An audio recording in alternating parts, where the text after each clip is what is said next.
Hello friends, welcome to Bundelkhand classes. तो दोस्तों, आज हम एमपी पुलिस का पेपर सॉल्व करेंगे। ठीक है फ्रेंड्स, तो आज हम एमपी पुलिस का पेपर सॉल्व करेंगे। आज 19 अगस्त 2017 का पेपर है, जो फर्स्ट का पेपर है। तो इसमें जितने भी मैथ के क्वेश्चन हैं उनको सारों को हम सॉल्व करेंगे। ठीक है फ्रेंड्स, और आपको जीके का वीडियो मिल रहा है। जो एमपी पुलिस में जितने भी जीके आई हैं तो उसका आपको वीडियो मिल रहा है, और रीजनिंग का भी मिल रहा है। ठीक है, यानी रीजनिंग मिला है और जीके मिला है। आज से मैथ स्टार्ट कर दी है मैंने, तो आपको मैथ का भी वीडियो मिलने लगेगा। ठीक है फ्रेंड्स, तो देर न करते हुए स्टार्ट करते हैं, अपने फर्स्ट क्वेश्चन की तरफ चलते हैं। तो फर्स्ट क्वेश्चन है अपना, सीता, गीता और मीता की एक परीक्षा उत्तीर्ण होने की प्रायिकता क्रमशः 60%, 40%, 20% है। क्या प्रायिकता है कि सीता और गीता परीक्षा में उत्तीर्ण हो जाएंगी और मीता उत्तीर्ण नहीं होगी? ठीक है, इसका मतलब ये है कि ये सीता गीता तो उत्तीर्ण हो जाए और मीता अनुत्तीर्ण हो जाए। ठीक फ्रेंड्स, तो इसकी प्रायिकता उसने पूछी है कि मीता की क्या प्रायिकता है कि अनुत्तीर्ण हो जाए, ये दोनों उत्तीर्ण हो जाए। तो फ्रेंड्स, यहाँ से स्टार्ट करते हैं। 40% को क्या लिखते हैं अपन लोग? 60/40। ठीक है फ्रेंड्स, और इसको क्या लिखेंगे? 40/100, और इसको क्या लिखेंगे? 20/100। ठीक फ्रेंड्स, इसको काटेंगे हम तो यहाँ पर क्या आएगा? 3/5। इसको काटेंगे हम तो 2/5, और इसको काटेंगे तो 1/5। ठीक फ्रेंड्स, 3/5, 2/5, 1/5 क्या आ रहा था? 3/5, 3/5 और 2/5 और 1/5। तो फ्रेंड्स, ये क्या है? ये उत्तीर्ण होने की प्रायिकता है। ये है सीता की, ये है सीता की, ये है गीता की, और ये है मीता की। ये क्या है? उत्तीर्ण होने की प्रायिकता दी गई है हमको।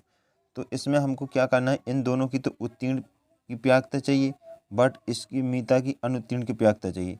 तो अनुत्तीर्ण की प्रायिकता के लिए क्या करते हैं हम? इसकी जो प्रायिकता है इसको हम माइनस कर देंगे 1 में से। 1 माइनस 1/5। फ्रेंड्स, हम आपको एक बात बता दें, नोट कर लेना आप एक बात, कि कहीं पर भी अगर आपसे पूछा जाए कि इसमें किसी को भी पूछा जाए कि वर्षा होने की प्रायिकता 1/5 है, तो वर्षा ना होने की प्रायिकता क्या है? ठीक फ्रेंड्स, तो इसको हम कैसे करेंगे? इसको हम 1 में से ही घटाएंगे। ठीक फ्रेंड्स, 1 में से ही घटाएंगे। ना होने की प्रायिकता हमेशा 1 में से ही घटाते हैं। ठीक है फ्रेंड्स, आपको मेरी बात समझ में आ रही है? अगर जहाँ पर पूछा जाए कि प्रायिकता नहीं हो या वर्षा होने की प्रायिकता ना हो, तो उसको 1 में से घटाएंगे। जैसे कि इसमें दिया है कि मीता की उत्तीर्ण होने की प्रायिकता 1/5 है, तो अनुत्तीर्ण होने की प्रायिकता क्या होगी? तो 1 में से हम इसको घटाएंगे, 1 माइनस 1/5। ठीक है, तो 1 माइनस 1/5 करेंगे तो क्या आएगा? पहले हम यहाँ पर लिख लेते हैं थोड़ा। 3/5, 2/5, और इसमें से 1 में से घटाएंगे, किसको घटाएंगे? किसको घटाना था? 1/5 को, क्योंकि मीता की प्रायिकता थी 1/5। तो इसको घटाएंगे तो 5 माइनस 1/5, यानी इसकी क्या आएगी? 4/5। 4/5 आएगी फ्रेंड्स, और इसका हम मल्टीप्लाई कर देंगे सारों का। तो इसका मल्टीप्लाई करेंगे तो ऊपर क्या आएगा? 8 × 3 = 24, नीचे आया 125। हमसे चूँकि प्रायिकता पूछी है तो परसेंटेज पूछी, तो हम यहाँ पर क्या 100 का गुणा करेंगे। ठीक फ्रेंड्स, अब 25 से काटेंगे, 125, नीचे 5 आया, ऊपर 4 आया। इसका गुणा इसमें करेंगे तो 96, यानी 96/5। इसमें हम भाग देंगे तो क्या आएगा फ्रेंड्स? 19.2%। यानी अपना आंसर क्या है? चौथा नंबर बिल्कुल करेक्ट आंसर है। आपको समझ में आया? मैंने बिल्कुल इजी तरीके से बताया है। ठीक फ्रेंड्स, एक एक शब्द में आपको समझा रहा हूँ, आप बिल्कुल भी टेंशन मत लें, एक एक क्वेश्चन आपको समझ में आएगा। ठीक फ्रेंड्स, अब नेक्स्ट क्वेश्चन की ओर चलते हैं। यदि आपको कोई भी क्वेश्चन समझ में ना आए तो आप कमेंट बॉक्स में बता देना, मैं उसको आपको दोबारा समझा दूंगा। नेक्स्ट क्वेश्चन की ओर चलते हैं। तो नेक्स्ट क्वेश्चन क्या है अपना? A/B = 5/2। चूँकि ये इंग्लिश में यहाँ से स्टार्ट करते हैं। 750 रुपये को A, B और C के बीच इस प्रकार बांटा गया कि A/B = 5 अनुपाते 2, यानी A अनुपाते B बराबर क्या दिया गया है अपन को, 5:2। ठीक है, यानी A का मान 5, B का मान 2। अब पूछ रहा है इसमें B अनुपाते C का मान क्या है, 7:13। तो चूँकि हम यहाँ पर C लिख लेंगे, और तो इसका मान क्या है, 7:13। तो B का मान 7 है, C का मान 13 है, तो B के नीचे क्या लिखेंगे, 7, और C के नीचे लिखेंगे क्या, 13। चूँकि यहाँ पर जगह खाली है तो यहाँ पर ये वाला नंबर लिख देंगे 2, यहाँ पर खाली है तो इसकी यहाँ पर ये वाला नंबर लिख देंगे। अब बस हो गया अपना पूरा काम। इसको करेंगे क्या, गुणा। तो इसका गुणा करेंगे तो कितना आएगा, 35। इसका गुणा करेंगे तो कितना है, 14। और इसका गुणा कितनी आए, 26। ठीक है फ्रेंड्स, तो 35, 14, 26 क्या आया, 35, 14, 26। ठीक है फ्रेंड्स, इतना आ गया अपने पास, यानी ये अनुपात आ गया A का, B का और C का, यानी इतने के अनुपात में बटेंगे रुपये। अब हम इनको जोड़ेंगे, हम तो मान लेंगे तो यही हमारे रुपये हैं। ठीक है, तो हम इनको जोड़ेंगे तो कितना है, 75 आया, हमका जोड़ पूरा आया 75। तो अपने पास 75, यानी वो बोला था कि रुपये तो हैं 750, लेकिन अपने तो हैं 75। तो 75 यूनिट की वैल्यू दी है 750, यानी 1 यूनिट की वैल्यू कितनी आई, 1 यूनिट की वैल्यू है, 1 यूनिट की वैल्यू कितनी है, 10। ठीक फ्रेंड्स, 10 है। अब हमसे पूछा किसकी है, 1, यानी A को कितने रुपये मिले, तो हम इसमें 10 का गुणा कर देंगे, बस अपना आंसर आ जाएगा 350। चौथा नंबर अपना बिल्कुल करेक्ट आंसर है। ठीक है फ्रेंड्स, आपको बिल्कुल समझ में आ रहा है। ठीक है, समझ में आना चाहिए, मेरा उद्देश्य यही है कि आप लोगों को क्वेश्चन बिल्कुल समझ में आना चाहिए, क्योंकि MP पुलिस का पेपर आने वाला है, तो उसमें आपको अलग से नहीं देगा, इसी में नंबर चेंज करेगा, बिल्कुल क्वेश्चन सेम ही आएंगे, बस नंबर चेंज करेगा, वो कुछ नहीं है। नेक्स्ट क्वेश्चन की ओर चलते हैं। नेक्स्ट क्वेश्चन है अपना, 60 किलोमीटर प्रति घंटे की चाल से चल रही एक कार को 200 मीटर की दूरी तय करने में कितना समय लगेगा। ठीक है फ्रेंड्स, तो क्वेश्चन आप लोग मतलब अच्छी तरह से पढ़ लीजिए, क्वेश्चन क्या बोल रहा है, क्वेश्चन क्योंकि पढ़ना बहुत ज़रूरी है। क्वेश्चन आपको समझ में आ गया तो समझ लीजिए आंसर आ गया अपना। अब इसको कैसे करेंगे, देखिए यहाँ पर आपने पढ़ा होगा, वो 6-7वीं क्लास में पढ़ा होगा, चाल बराबर क्या होती है, चाल बराबर दूरी बटा समय। ठीक है फ्रेंड्स, ये आपने पढ़ा रखा है। ठीक है, अब अपने पास चाल दी है 60 किलोमीटर प्रति घंटा, यानी 60। तो दोस्तों यहाँ पर चाल दी है 60 किलोमीटर प्रति घंटा, यानी किलोमीटर में, और ये दूरी दिया है मीटर में। तो हम इसको क्या करेंगे, मीटर प्रति सेकंड में बदलेंगे चाल को। तो मीटर प्रति सेकंड में बदलने के लिए हम क्या करेंगे, 1 किलोमीटर है ना, चूँकि 60 किलोमीटर प्रति घंटा है, तो इसमें हम क्या करेंगे, 5/18 का गुणा करेंगे। ठीक फ्रेंड्स, इसमें 5/18 का गुणा करेंगे, और बराबर दूरी कितनी दी है, 200, तो 200 का 200 लिखेंगे, और समय हमको पता करना है, तो हम यहाँ पर क्या लिखेंगे, x। हमने समय मान लिया क्या है, x। अब बस हम इसका गुणा करेंगे तो इसको काटना है, आप काट सकते हैं, काट लीजिए अभी हाल। इससे काटेंगे, 1 0 से क्या चलेगा, ये वाला। ठीक है फ्रेंड्स, ये 0 से 0, 5 चौका 20, 4 आया यहाँ पर, और 6 18, 3 है। अब इसका हो जाएगा गुणा, तो कितने आएगा, 12। तो यानी 12 सेकंड, क्योंकि हमने बोला है कि इसमें यदि अपन लोग 5/18 यानी किलोमीटर में 5/18 को गुणा करेंगे, तो ये मीटर प्रति सेकंड में आ जाएगी, ये वाली चाल जो किलोमीटर वाली दी गई है चाल, तो क्या इसमें आ जाएगी, मीटर प्रति सेकंड में। तो अपन कह सकते हैं 12 सेकंड में 1 मीटर। ठीक है फ्रेंड, 1 मीटर चलेगा। अब 12 सेकंड आ गया अपना इसका, यानी 12 सेकंड में कितने चलेगा, 200 मीटर चलेगा। 12 सेकंड में 200 मीटर चलेगा। ठीक है फ्रेंड्स, अब क्या करेंगे, 12 सेकंड, अब अपना ऑप्शन इसमें नहीं मिल रहा है 12 सेकंड, तो किस में कन्वर्ट करेंगे, मिनट में करेंगे। तो मिनट में करने के लिए क्या करेंगे, 12 सेकंड ज्यों करते हो लिखिएगा, और 1 मिनट में चूँकि कितने सेकंड होते हैं, 60।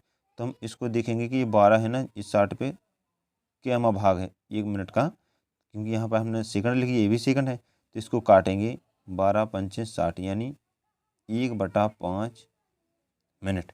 तो अपना करेक्ट आंसर क्या होगा, दूसरा नंबर ये वाला करेक्ट आंसर हो जाएगा अपना। ठीक है, आया समझ में? बिल्कुल इजी तरीके से मैं समझा रहा हूँ, कोई भी दिक्कत लेने वाली बात नहीं है। ठीक फ्रेंड्स, इससे सरल तरीका और कहीं नहीं मिलेगा आपको। मैं आपको बिल्कुल इजी लेवल बता रहा हूँ, बिल्कुल भी सरल से सरल। ठीक फ्रेंड्स, और एक बात याद रख लेना, इसी के साथ ही हमने आपको बताया है कि यदि चाल अपन को किलोमीटर प्रति हावर में दी गई हो तो उसमें क्या करेंगे, 5/18 का गुणा करेंगे तो किस में कन्वर्ट हो जाएगी, मीटर प्रति सेकंड में। ये बात आप याद रख लेना। और यदि चाल हमको मीटर प्रति सेकंड में दी गई हो तो हम इसमें क्या करेंगे, 18/5 का गुणा करेंगे तो हमको चाल किस में मिल जाएगी, किलोमीटर प्रति हावर में। ये दो वैल्यू आप याद रख लेना, ये बहुत ही इम्पोर्टेंट है। इससे क्वेश्चन बहुत ही अपन 2-3 स्टेप आगे चल सकते हैं कुछ इसको लगाने से। ठीक है फ्रेंड्स, यदि आपको पता नहीं है तो ये वाली बात याद रख लेना आप लोग, बस इतना याद रख लेना। और वो वाला सूत्र तो आपको सबको आता ही होगा। ठीक है फ्रेंड्स, यदि आपको इससे नहीं करना है, जैसे सूत्र से नहीं करना है, तो दूसरा मैं तरीका भी आपको बता सकता हूँ। कैसा दूसरा तरीका, जैसे 200 मीटर की दूरी तय करने में कितना समय लगेगा। ठीक है, तो 60 किलोमीटर प्रति घंटे की चाल से चला है तो अपन कह सकते हैं कि 60 किलोमीटर चलने में वो कितना टाइम लगेगा, कितना टाइम लगेगा, 60 मिनट। कह सकते हैं 60 मिनट। तो 60 किलोमीटर चलने में 60 मिनट का टाइम लेता है। अब चूंकि ये हमको कितने में, किस में दिया, मीटर में दिया, तो हम इसको मीटर में कन्वर्ट करेंगे। तो इसमें मीटर में चेंज करने के लिए हम क्या लिखेंगे, 60,000, 60,000 मीटर लिखेंगे इसको। ठीक है फ्रेंड्स, और हमको इसमें किस में कन्वर्ट करेंगे, सेकंड में करना पड़ेगा इसको भी। तो सेकंड में कन्वर्ट करने के लिए ये लिखा है 60 मिनट, तो इसको सेकंड में कन्वर्ट करेंगे तो 6×36 यानी 3600 सेकंड। इतना समझ में आया आपको कि नहीं आया, 3600 सेकंड आया। अब चूंकि हमको 200 मीटर चलवाना है इससे, तो हम इसमें कितने का भाग देंगे कि 200 आ जाए। ठीक है फ्रेंड, तो हम इसमें क्या लिखेंगे, 3 का तो देना ही पड़ेगा, यानी 30 का, 300 का, सॉरी 300 का भाग देंगे अपन इसमें। जब अपने पास कितना आएगा, 200 मीटर आएगा। तो इससे 2 जीरो से ये 2 जीरो चली गई, और इससे काटेंगे तो 3 दूनी 6 यानी 200 आ गया। अब चूंकि हमने इसमें 300 का भाग दिया तो इसमें भी हम 300 का भाग देंगे। तो 300 का भाग देंगे तो 2 जीरो से 2 जीरो, और इसमें 36 में 3 का भाग देंगे तो चूंकि हमको 12 सेकंड ही मिलेगा, 36 में 3 का भाग देने से 12 सेकंड मिलेगा। अब देखेंगे कि इसमें चूंकि ऑप्शन में हमको नहीं दिया गया है सेकंड में, तो बस वैसा ही देखेंगे 12 सेकंड यानी 60 सेकंड पे क्या हमारा भाग है, तो इसको काटेंगे 1/5 यानी 1/5 मिनट। बस इजी क्वेश्चन है। ठीक फ्रेंड्स, अब बस आगे निकलते हैं। नेक्स्ट क्वेश्चन क्या है अपना, नेक्स्ट क्वेश्चन है 5 से विभाजित होने वाली 3 अंकों की कितनी संख्याएं हैं, यानी 5 से विभाजित होने वाली 3 अंकों की कितनी संख्या है। अच्छा क्वेश्चन है। तो मैं आपको एक बात बता दूं, जैसे 3 अंकों की पूछा है इसने, वो भी 5 से कटने चाहिए, और 3 अंकों की ऐसी कितनी संख्या है। तो आपको एक बात बताऊं कि आपसे मैं पूछूं कि 3 अंकों की सबसे बड़ी संख्या कौन सी है, तो आपका आंसर होना चाहिए 999, क्योंकि ये सबसे बड़ी संख्या है 3 अंकों की। ठीक है फ्रेंड्स, अब हम 5 से विभाजित होने वाली चाहिए ना, तो हम इसको 5 से काटेंगे। 999 को हम 5 से काटेंगे तो क्या आएगा, 5 एकम 5। ठीक है, यहाँ पर 5 आया, ये बचा 4, फिर 9 आया, 5 आया 45, फिर 5 आया 45 यानी 199। तो कितनी संख्या होगी, 199 संख्या होगी जो 5 से विभाजित होगी। कहाँ तक, 3 अंकों की संख्या तक, यानी 1 से लगा के 999 तक कितनी संख्या आएगी जो 5 से विभाजित होगी, 199। अब मैं आपसे एक बात पूछूं कि इसने पूछा है 3 अंकों की संख्या, तो मैं आप एक से मतलब आपसे एक बात पूछूं कि 1 से लगा के 99 तक कितने अंकों की संख्या आती है। तो एक अंक वाली भी हो सकती है, 2 अंक वाली हो सकती है, क्योंकि 1 से 9 तक तो होगी 1 अंक वाली, जैसे ही 10 होगा 10 से 99 तक होगी 2 अंक वाली। तो हमसे 2 अंक वाली नहीं पूछी है उसने, इसने पूछी है 3 अंकों वाली। तो क्यों ना हम 2 अंकों और 1 अंकों वाली संख्या इसमें से घटा दें, तो हमारे पास 3 अंकों वाली संख्या बचेगी। तो हम क्या करेंगे, 99 है ना 2 अंकों की सबसे बड़ी संख्या, तो 99 में हम 5 का भाग दे देंगे। 5 एकम 5, 50 4, 5 45 यानी 19 आया। तुम क्या करेंगे, 999 में से 19 को घटा देंगे, 081। तो अपने 3 अंकों वाली संख्या बचेंगी, यानी 180। 180 अपना करेक्ट आंसर। आया समझ में? आपसे कुछ भी पूछ सकता है, जैसे पूछ लेगा कि 7 से विभाजित होने वाली 3 अंकों की, तो बस आपको क्या करना है, 3 अंकों की या 4 अंकों की, तो 4 अंकों की सबसे बड़ी संख्या ले लेना है, बस उसमें से 2 अंकों वाली और 1 अंकों वाली घटा देना है, आपका आंसर 100% आ जाएगा। मुझे लगता है आपको ये क्वेश्चन समझ में आ चुका होगा। ठीक फ्रेंड्स, अब नेक्स्ट क्वेश्चन की ओर चलते हैं। तो ये बढ़िया क्वेश्चन है। नेक्स्ट क्वेश्चन है क्या? नेक्स्ट क्वेश्चन है 743 इंटू 999। तो इसको कैसे करते हैं, ये आपको टाइमिंग बचाने के लिए काफ़ी मदद मिलेगी इस क्वेश्चन से, क्योंकि ऐसे क्वेश्चन व्यापम बार बार पूछता है कि विद्यार्थी इसी में करता रहे, यानी गुणा भाग करता रहे, लेकिन इससे टाइम वेस्ट हो जाता है। ठीक है, तो टाइम निकल जाता है इससे। तो अपन को क्या करना है, ऐसे क्वेश्चनों को जल्दी से जल्दी सॉल्व करने का तरीका आना चाहिए। तो ऐसे क्वेश्चन को कैसे सॉल्व करेंगे? तो ऐसे क्वेश्चन को सॉल्व करने के लिए ये वाला अंक अपन ज्यों का त्यों लिखेंगे, यानी 743। 743 ज्यों का त्यों लिखा। अब मैं आपसे पूछता हूँ कि 9 कितने अंक हैं 9 के? तो आप बोलोगे 3। तो जितने अंक हो उतने ही हम यहाँ पर 0 बढ़ा देंगे इसी में। ठीक है फ्रेंड्स, तो 743 हमने लिख लिया, जितने बार 9 है उतनी बार हमने 0 बढ़ा दिया, और हमसे इसका मतलब गुणा पूछा है, तो और क्या करेंगे, तो 743 है ना, जो हम यहाँ से 743 घटा देंगे यहाँ से। ठीक है फ्रेंड्स, अपना सेकंडों में आंसर आएगा। अब क्या करेंगे, 10 में से 3 गया, 7 बचा, हासिल लगा 1, यहाँ पर 5 बचा, फिर हासिल 1, फिर यहाँ पर 2 बचा, फिर हासिल 1, तो यहाँ पर क्या बचा, 2 और 4 7, यानी 74 22 57, 74 22 57 अपना तीसरा आंसर बिल्कुल राइट। आया समझ में? बिल्कुल एक एक वर्ड आपको समझ में आना चाहिए। मैंने इसमें कुछ नहीं किया है, ओनली ये वाला लिखा है, 743 लिखा है, और इसमें जितनी बार 9 अंक हो उतनी बार मैंने 0 लिखा, वो इसी संख्या को मैंने घटा दिया, यानी 743 में से इसी संख्या को पूरी जितनी बनी है उसमें से मैंने घटा दिया है, और अपना आंसर आ चुका है। ठीक है फ्रेंड्स, अब नेक्स्ट क्वेश्चन की ओर चलते हैं। नेक्स्ट क्वेश्चन क्या है, पिता और पुत्र की वर्तमान आयु का अनुपात 9:4 है। 5 साल बाद उनकी आयु का युग 75 वर्ष होगा। पिता की वर्तमान आयु क्या है? तो मैं आपसे एक बात पूछता हूँ कि ये क्या है, अनुपात का आपका दिया है, ये दिया है वर्तमान का। तो वर्तमान का कितना है, वर्तमान का दिया है अनुपात 9:4। अब क्वेश्चन ने बोला है 5 साल बाद उनकी आयु का युग 75 होगा। तो 5 साल बाद क्या होगा, 5 वर्ष बाद इनकी आयु का युग कितना होगा, 75। ठीक है भाई, 75 मैंने मान लिया।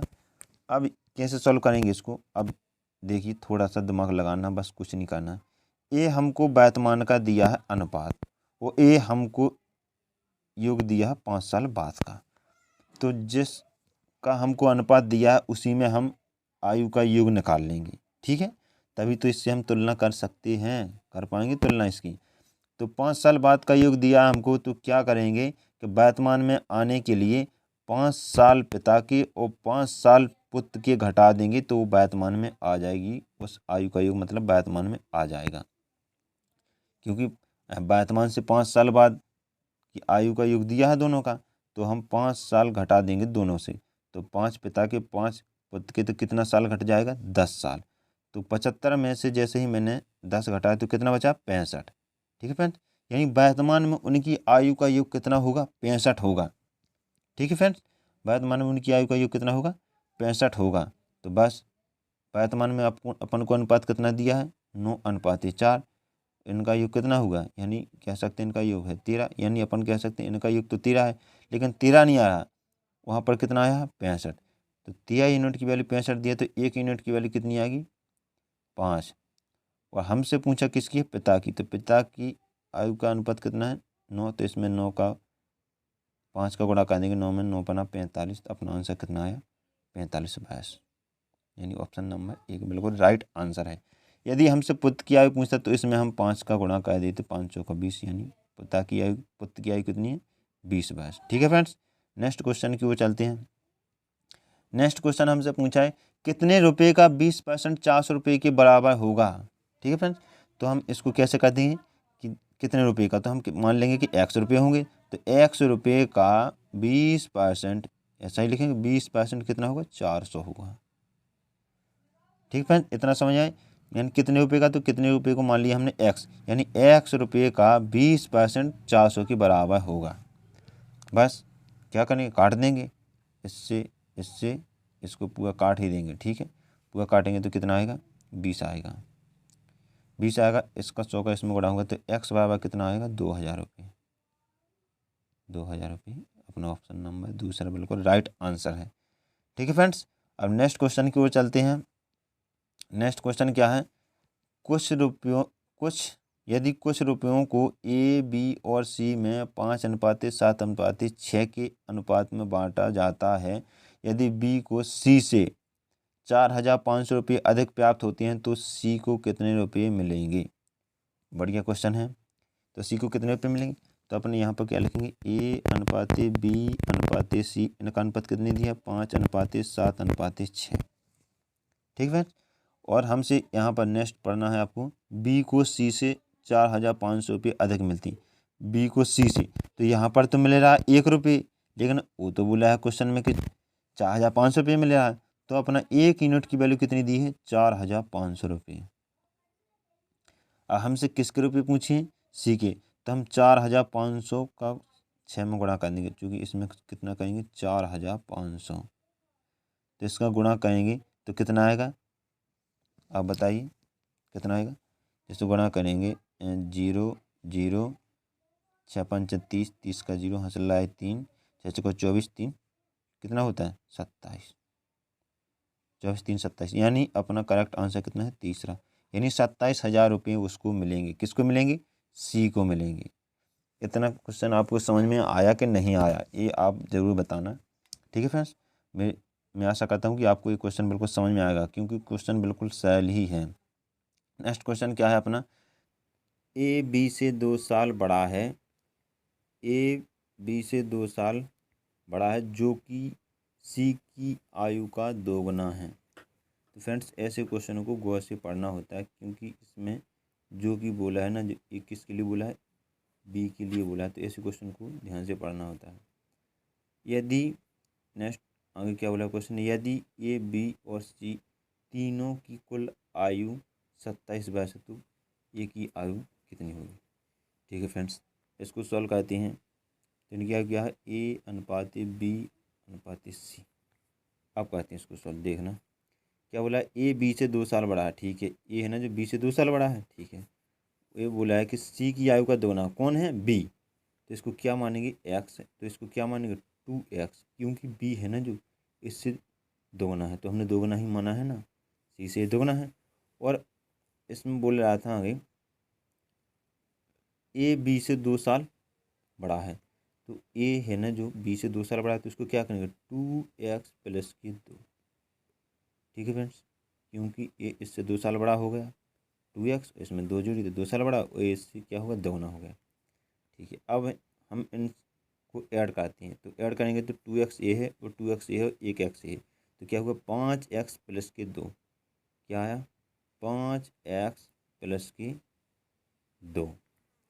और आगे क्या है, तीनों की कुल आयु कितनी है 27 वर्ष, तो 5x प्लस 2 बराबर कितना है 27, तो x बराबर क्या आएगा 5x बराबर 2 का हो गया जाएगा पक्षांतर, तो इस साइड आएगा तो ये घट जाएगा माइनस में, तो क्या बचेगा 25, 5 से इसको काटेंगे तो x बराबर आया 5। x बराबर कितना आया अपना, x बराबर आया x बराबर है 5।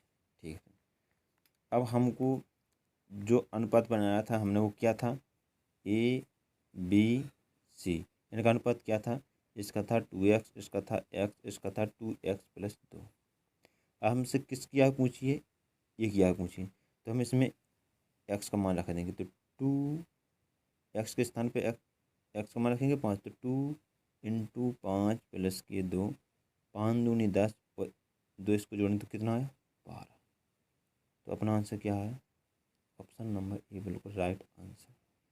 ठीक है फ्रेंड्स, समझ में आया। ठीक है, आगे नेक्स्ट क्वेश्चन देखते हैं। नेक्स्ट क्वेश्चन है अपना, ए और बी एक साथ किसी काम को 30 दिन में पूरा कर सकते हैं। 20 दिन काम करने के बाद बी काम छोड़ देता है। शेष काम ए द्वारा अकेले करने पर 20 दिन का अतिरिक्त समय लगता है। बी अकेला उस काम को कितने दिन में पूरा कर पाएगा। ठीक है फ्रेंड्स, अब इस क्वेश्चन को देखते हैं। क्या बोला, ए और बी एक काम किसी काम को 30 दिन में पूरा करता है, तो इसको क्या लिखेंगे, ए प्लस बी बराबर 30, क्योंकि ये 30 दिन में पूरा करता है। अब यहाँ से देखना क्वेश्चन कैसा है, आप लोग ध्यान से देखना। ये बोला है 20 दिन काम करने के बाद बी काम छोड़ देता है। तो मैं आपसे एक बात पूछता हूँ, 20 दिन काम करने के बाद बी काम छोड़ता है, तो बी ने 20 दिन तो काम किया ही होगा, किया है? आप बोलोगे जी सर किया है। ठीक है, शेष काम, अब इसने 20 दिन बाद काम छोड़ा है, 20 दिन तक तो काम किया है, लेकिन 20 दिन के बाद काम नहीं किया है, तो इसने 20 दिन काम किया है। क्योंकि इसके साथ ये भी काम करता रहा, तो 20 दिनों तक दोनों ने काम किया। ठीक है, अब ये बोला है शेष काम को ये अकेला करने पर 20 दिन का अतिरिक्त समय लगेगा। यानी अब जो शेष काम बचा है उसको ये द्वारा 20 दिन में किया जाता है। तो मैं आपसे एक बात पूछता हूँ कि ए ने भी यहाँ पर 20 दिन काम किया है और बी ने भी 20 दिन काम किया है, तो बी तो भाग गया, लेकिन ये काम करता रहा। ये काम करता रहा, तो अभी ए को कितने दिन काम कर अपने हिस्से का काम करना था, तो 10 दिन और अपने हिस्से का काम करना था। ए को करना था कि नहीं करना था? अभी यार 20 दिन किया, लेकिन ए को करना था 30 दिन काम, तो अपने हिस्से का कितना काम करना था? 10 दिन काम। तो 10 दिन उसने अपने हिस्से के लगाए और 20 दिन अतिरिक्त लगे, और 10 दिन उसने किसके लगाए? बी के लगाए। तो बी के भी 10 दिन लगाए और अपने स्वयं के भी 10 दिन लगाए। तो स्वयं को तो इसको करना पड़ेगा, तो स्वयं के तो काट दिए। तो ये 10 दिन काम है ना, 10 दिन लगाए ना जी, ये किसके काम पे लगाए? बी के लगाए।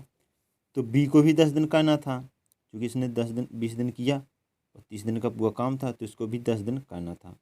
तो बी के 10 दिन और ए के 10 दिन जो बराबर बराबर हुए, तो अपन कह सकते हैं कि ए अनुपाते बी, यानी इसके 10 दिन और इसके 10 दिन।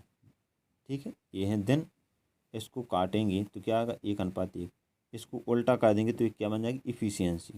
ठीक है, यानी क्षमता, क्या करने की क्षमता। तो इनकी करने की क्षमता क्या है? 1:1 है। ठीक है, 1:1 है। ठीक है, अब ये यहाँ पर स्टार्टिंग में बोला था ए और बी एक काम को 30 दिन में पूरा कर सकते हैं, तो 30 दिन में पूरा कर सकते हैं। तो 30 दिन में इनकी इफिशियंसी कितनी है? 1:1। तो दोनों की कितनी हुई? 2। तो इसमें 2 का गुणा कर देंगे दिन में, तो टोटल काम कितना आ जाएगा? 60। 60 पूरा काम आ गया अपना। अब क्वेश्चन में पूछा है बी अकेला उस काम को कितने दिन में पूरा करेगा। तो बी की इफिशियंसी कितनी थी? 1, और ए की भी 1 थी। तो बी से पूछा तो 1 का इसमें भाग देंगे तो 60 के 60 ही आएगा। ठीक फ्रेंड्स, इसलिए अपना ऑप्शन नंबर ए बिल्कुल राइट आंसर है। समझ में आया? मैंने कुछ नहीं किया, ओनली इसके जो काम थे, बी के काम थे कितने, यानी 10 दिन 20 दिन उसने काम किया, तो 10 दिन रह गया था उसका, और बी को भी 30 दिन काम करना था, तो 10 दिन उसने अपने किया और 10 दिन उसने बी का किया। तो इसके ए के 10 दिन बराबर बी के 10 दिन बराबर बराबर हुए। तो इसके कहने का मतलब ये है कि इन्होंने 10 दिन में 10, बी भी 10 दिन में काम करता उतना ही, और ए भी उतना ही 10 दिन में काम करता है, तो इनकी इफिशियंसी भी बराबर आएगी, इसलिए उसका 1:1 आया। ठीक है, बस वहाँ से अपन ने सॉल्व कर दिया। तो इसका क्या आंसर है? देखो, ये बिल्कुल राइट आंसर। नेक्स्ट क्वेश्चन देखते हैं। अब नेक्स्ट क्वेश्चन है अपना, एक व्यापारी 4,800 रुपये के अंकित मूल्य की एक वॉशिंग मशीन को 15% और 5% की क्रमगत छूटों पर खरीदता है। ठीक है फ्रेंड्स, यानी इसको बट्टा बोलते हैं, छूट को बट्टा बोलते हैं। तो 15% और 5% के बट्टे पर वो खरीदता है। ठीक है, तो यहाँ तक अपन क्वेश्चन को सॉल्व कर लेते हैं पहले। तो इसको कैसे सॉल्व करेंगे अपन लोग ध्यान से देखना। 4,800 रुपये में छूट कितनी देता है? 15% की। तो 15% की छूट देता है तो रुपये कितने, मतलब कितना परसेंट बचेगा उसके पास? तो उसके पास बचेगा 85%। 85/100, 5%, 15% तो उसने छूट ही दे दी, ठीक है। और एक छूट और देता है जो है 5%। तो 5% एक छूट और है, तो इसको क्या लिखेंगे? 95/100। अब हम इसको सॉल्व करेंगे तो अपने पास क्या आ जाएगा? छूटों के बाद जो रुपए हैं वो आ जाएंगे, ठीक है। तो इसको काटेंगे, इससे इसको काटा, ठीक है फ्रेंड। 5 से काटा इसको, तो 5 से काटेंगे क्या? यहाँ पर आएगा कितना? 19, यहाँ पर आएगा 20, ठीक है। अब और काटेंगे 5 से, 5 चाका 20, और 5 से को काटेंगे, 5 एकम 5, 5 सत्ते 35। 4 से काटेंगे, 4 एकम 4, 4 दूनी 8। तो अपने पास क्या आया? 12 × 17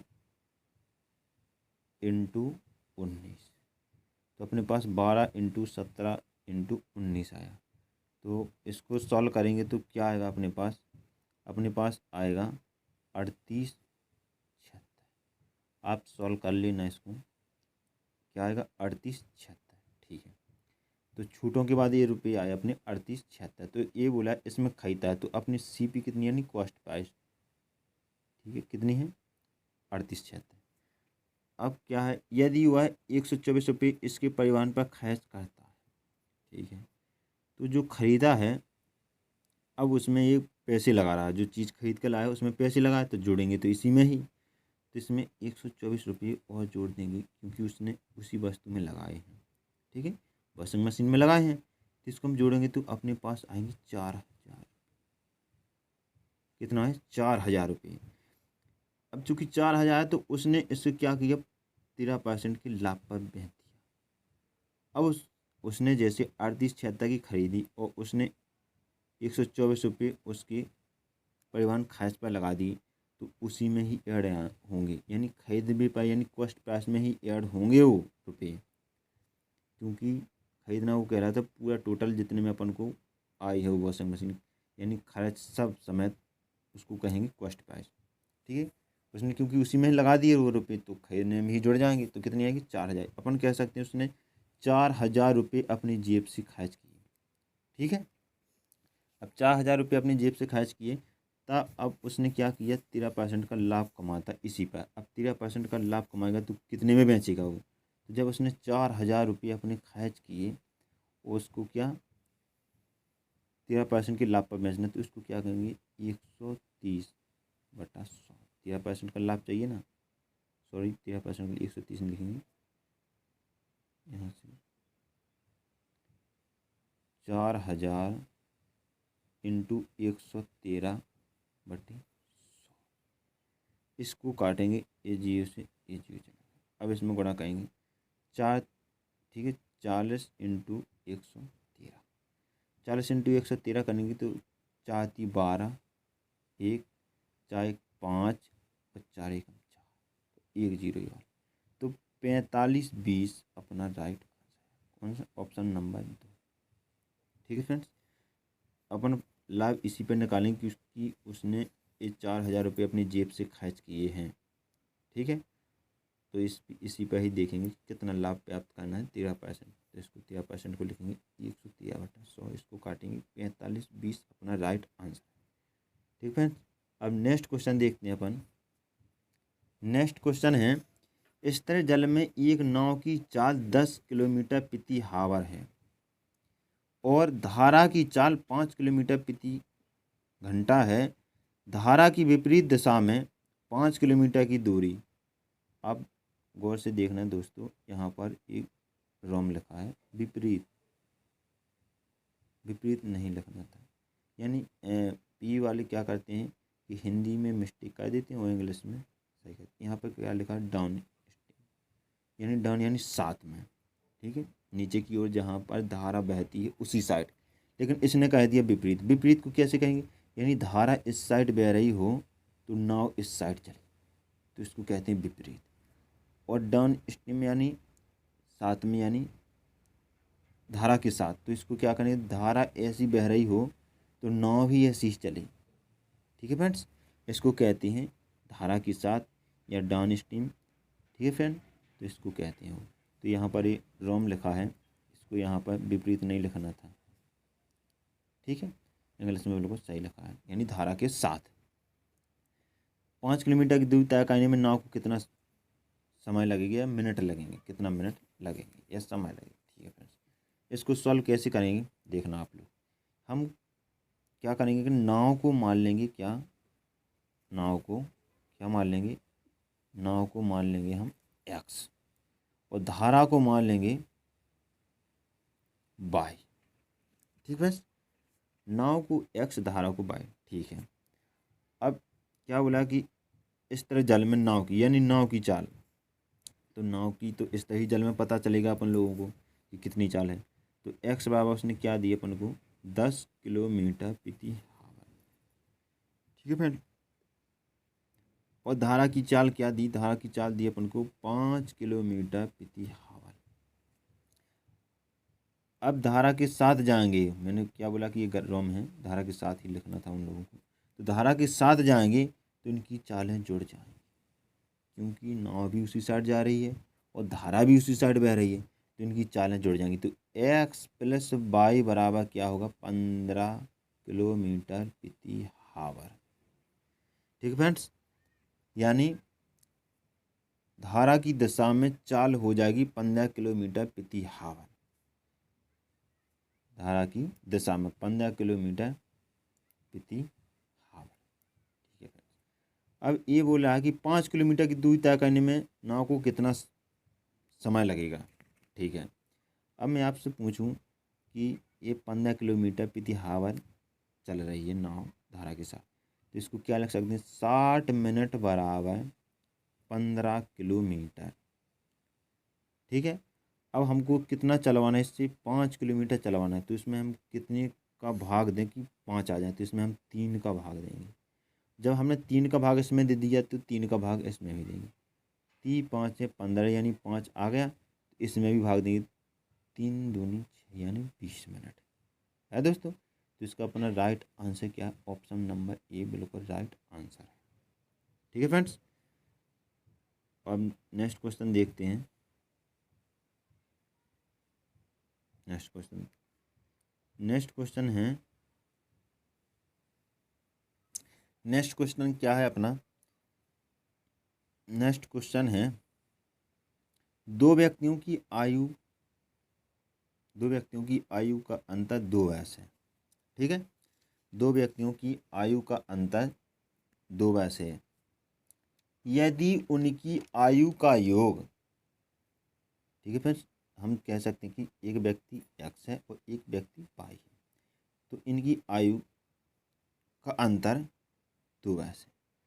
ठीक है भाई, 2 वर्ष है, तो इसको क्या करेंगे, इसको ऐसा लिखेंगे। इसको हमने क्या दिया, एक व्यक्ति है एक व्यक्ति ए है, यानी एक व्यक्ति x है एक व्यक्ति y है, तो इनकी आयु का अंतर कितना है, 2 वर्ष है। तो इसको लिखेंगे x माइनस वाई बराबर 2, क्योंकि आयु का अंतर 2 है तो हमने 2 कर दिया। यदि उनकी आयु का योग 144 के बैग मूल्य के बराबर है, तो 144 का बैग मूल्य क्या होता है, 12, तो उनकी आयु का योग, तो इसको क्या लिखेंगे, x प्लस वाई बराबर 12। ठीक है फ्रेंड्स, अब ये पूछ रहा है दोनों में बड़े वाले की आयु कितनी है। ठीक है फ्रेंड, हम इसको क्या करेंगे, ये अपने समीकरण बन गया, ये समीकरण 1, इस समीकरण 2। हम इसको विलोपन विधि से सॉल्व करेंगे। ये धन ऋण में मतलब ये माइनस में, ये प्लस में, तो ये कट जाएंगे, ये जुड़ जाएंगे, ये जुड़ जाएंगे। तो 2x बराबर क्या है, 14। 2x बराबर 14 है, तो ये 2x से कट जाएंगे, तो x बराबर क्या है अपना, x बराबर आया अपना 7। ठीक है, 7 आया अपना x बराबर। तो x की मतलब जो x की उम्र है वो आ गई 7। अब y की उम्र अपन को पता करना है। ठीक है, तो अपन को पता है कि x प्लस वाई बराबर क्या था, 12 था।